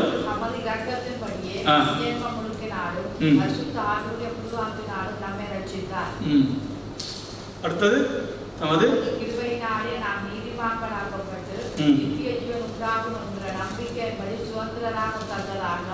அவர் நமது இரட்சகராகிய இயேசு கிறிஸ்து மூலமாய் அந்த பரிசுத்த ஆகிய நம்மை சம்பூர்ணமாய் பொருந்தருளா. அவன் நம்முடைய நீதி நிமித்தம் ஆண்டவர் ஒன்றும் செய்யல, நம்ம நல்லவன் நிமித்தம். நோவாவை சொல்லுவாங்க, அந்த கூட்டம் அந்த இருந்த கூட்டத்தில் நோவா நல்லவனா இருந்தா ஆண்டவர் தெரிஞ்சு கொண்டார். எங்க பைபிள் சொல்லுது? பைபிள் சொல்லுது நோவாக்கு கர்த்தர் கண்களில் கிருபை கிடைத்தது. நல்லவன் அல்ல, ஒருவன் நல்லவன் அல்ல. ஆபிரகாம் நல்லவனா இல்ல, பெஞ்சாதியே ஒன்றோட சகோதரன் உண்மையா, ஆனால் சொன்ன விதம் போல அந்த பெஞ்சாதி சகோதரன் சொல்லி ஏமாத்தினால் ஆபிரகாம். அப்ப நோவா தண்ணி அடிச்சுட்டு நான் கூட செய்ய மாட்டோம் 10 ரூபாய் படுத்திருந்தான். ஒருவன் நீதிமான் அல்ல யாரு. அப்ப அவங்களை ஆபிரகாமை அழைக்கணும், அவன் விற்கிறான் செஞ்ச மனுஷன், அவங்கள அப்பா விற்கிறான், அதற்காக ஏன் அழைக்கணும்? அதான் கிருபை. நீ எப்படி இந்த சபையில் இருக்கிற? ஏன் மற்ற வரல? ஏன் உங்க சொந்தக்கார வரல? ஏன் உங்க அண்ணனுக்கு வரல? ஏன் உங்க அம்மா அப்பா வரல? நீ எப்படி வந்து சபைக்குள்ள? நீ நினைக்கிற நீ ஏதோ விசுவாசி. வேற சொல்லுது, இலவசமா கிருபையினால் கிருபையினால் விசுவாசத்தை கொண்டு ரட்சிக்கப்படி உங்களால் உண்டானதால் இது தேவனுடைய நீதி. ஒருவன் பெருமை பாராட்டும்படி இது கிரியினால் உண்டானது அல்ல. இந்த ரட்சிப்பு இல்ல, எதுவுமே கிரியா உண்டானது. ஆனா சொல்லுவேன், நீங்க எல்லாம் செஞ்சுட்டு அப்பிரயோஜனம் உள்ள ஊழியக்காரன் தேவனை மகிமைப்படுத்த சொல்லக்கூடிய அளவுக்கு நாம மூளையர்கள மட்டுமல்ல இதயத்திலே நாம வரணும். அல்லது பவுல் சொன்னது போல, நான் கிரியை செய்தேன் ஆனாலும் நான் அல்ல, எனக்குள்ள இருக்க கிருபையே கிரியை செய்ய. இதை நீ இதயத்தை உணர்வு, இதே இதயத்தை வராது, லேட்டாக வர்றதுக்கு. ஆனால் ஒப்பு கொடுக்க அந்த இருதயத்துக்களை அதை கொண்டு வர தேவன் வல்லவராய் இருக்கிறான். சொல்ல போல, உன்னை விசேஷவன் யாரு? உன்னை விசேஷம் ஆக்கினவன் யார்? நீ பெற்றுக்கொள்ளாதது போல ஏன் நடிக்கிற? நீ பெற்றுக்கொண்டானா ஏன் நீதான் பெரியவன், நீ பெரியவன் காட்டிக்கொள்ற ஏன்? எல்லாம் கர்த்தர் தானே கொடுத்தார் உனக்கு. ரட்சிப்பு கர்த்தர் கொடுத்தார், விசுவாசி கர்த்தர் கொடுத்தார், பரிசுத்தமாக கர்த்தர் உன்னை உதவி செய்தார். இப்ப ஏன் நீ மற்றவங்களோட உன்னை உயர்த்துற? இப்ப நான் என்ன எடுத்துக்கணும்? எல்லாத்த கூட நான் பாஸ் ஆக்கியிருக்கேன். இல்ல, கர்த்தர் கிருபை. கர்த்தர் என்னைய பாஸ் ஆக்க வேண்டிய அவசியம் இல்லை, யாரையும் பாஸ் ஆக்க ஆண்டவரால முடியும். ஆனா என்ன தெரிந்து கொண்டார், அது கிருபை. அப்ப அதை உணர்ந்து தாழ்மையா இருக்கணும். என்னை மாதிரி பண்டிகை ஆண்டவர் என்ன செஞ்சிருக்கார்? பாஸ் ஆக்கியிருக்கார். சோத்துரு ஆண்டவர் அப்ப சொல்ல தெரியும். நான் பாஸ் ஆக என்ன தகுதிப்பா? நீ ரட்சிக்கப்பட என்ன தகுதி? நான் பாஸ் ஆக என்ன தகுதி? அது ரட்சிக்கப்பட என்ன தகுதி? ஒரு தகுதி மண்ணும் இல்லை, புழுவும் இல்லை, அப்படியே நீங்க சொல்ல முடியாது. அது கூட இல்லை நாங்கள். ஆனாலும் கர்த்தர் காலத்தோடு எங்கள் மேல் கண்ணோக்கமாக இருக்கிறார், விசாரிக்கிறார். என்ன அவனுக்கு கிருபை? அந்த கிருபை புரிஞ்சு கொண்டால் கர்த்தருடைய மகிமை எங்கள் மேல் பெருகிக் கொண்டே கிருபை எப்ப என்ன செஞ்சாலும் கர்த்தருக்கு மகிமை செலுத்த பலன். பவுல போல ரோபர்ட் சபையிலே அவங்க விசுவாசத்தை வளர்றாங்க, எல்லாம் வளர்றாங்க. ஆனா அவர்களை பற்றி ஒன்றும் அவர் சொல்லலை. அவர் அவர் மூலமாய் தான் தேவனை ஸ்தோத்தரிக்கிறேன். என தேவன் தான் அவனுடைய விசுவாசம் வர்த்திக்க பண்ண சாட்சியாய் வாழ கிருபை செய்வார். என்னுடைய வாழ்க்கையில என்ன நடந்தாலும் எனக்கு நன்மை நடந்துமா இருந்தால் அது தேவனுடைய கிருபை. வேற எந்த நாள் நடக்காது. நீ என்ன முயற்சி பண்ணினாலும் அது நடக்காது. கர்த்தர் அந்த கிருபையை கொண்டு வந்தால் ஒளிய உனக்குள்ளே நீ முதலாவது கிருபை வரணும். அது போல கிரியை செய்யணும். அது கிருபை வர தெரியாது. அது மறைமுகமா உள்ள வரும். பின்னால் நின்று அந்த எண்ணெய் ஊற்றுவாங்க, காண முடியாது. செஞ்ச உடனே சொல்லணும், அதை எப்படி நான் செஞ்சேன், இது பின்னால் அந்த கிருபை ஊத்துனீங்க. சோத்துறாங்க. அன்பின் பரலோக பிதாவே, ஆண்டவரே உம்மை நாங்கள் ஸ்தோத்தரிக்கிறோம். ஆண்டவரே உம்முடைய சத்தியங்களை அதிகமாய் நாங்கள் கற்றுக்கொள்ளவில்லை. மேலெழுந்த வாரியாய் நாங்கள் வேதத்தை வாசித்தோம். ஆனால் ஆழமான சத்தியங்களை அறிந்து கொள்ள தகப்பனே இந்த நாட்களிலே நீர் எங்களுக்கு கிருபை செய்கிறதற்காக நன்றி. ஆண்டவரே, கேட்டதை இவர்கள் கிரகிக்க, ஆண்டவரே அடுத்த முறை பைபிள் படிக்கும் போது இப்படிப்பட்ட வசனங்கள் வரும்பொழுது ஆஹா இது தேவ கிருபை, இது என்னுடைய பலன் அல்ல என்பதை நாங்கள் புரிந்து கொண்டு ஆண்டவரே எல்லாம் உம்முடைய கிருபை, ரட்சிப்பும் உம்முடைய கிருபை, அன்றைக்கு வளர்றதும் உம்முடைய கிருபை, இன்னைக்கு எங்களுடைய குடும்பத்தை ஆசீர்வதித்திருக்கிறதும் எங்களுடைய கிருபை. ஆண்டவரே எல்லாமே உம்முடைய கிருபை. நம்ம ஒரு நன்மை எங்கள் வாழ்க்கையில வந்தால் அது தேவனுடைய கிருபை என்பதை நாங்கள் அறிக்கை செய்யத்தக்கதா எங்களை மாற்றுங்க. இயேசு கிறிஸ்துவின் நாமத்திலே சொல்லுவோம். என் ஆத்துமாவே கர்த்தரையே ஸ்தோத்தரி, என் முழு உள்ளமே அவருடைய பரிசுத்த நாமத்தை ஸ்தோத்தரி. என் ஆத்துமாவே கர்த்தரையே ஸ்தோத்தரி, அவர் செய்த சகல உபகாரங்களையும் நீ ஒரு போதும் மறவாது. ராஜ்யமும் வல்லமையும் மகிமையும் என்றைக்கும் உடையவர்களே. ஆமென்.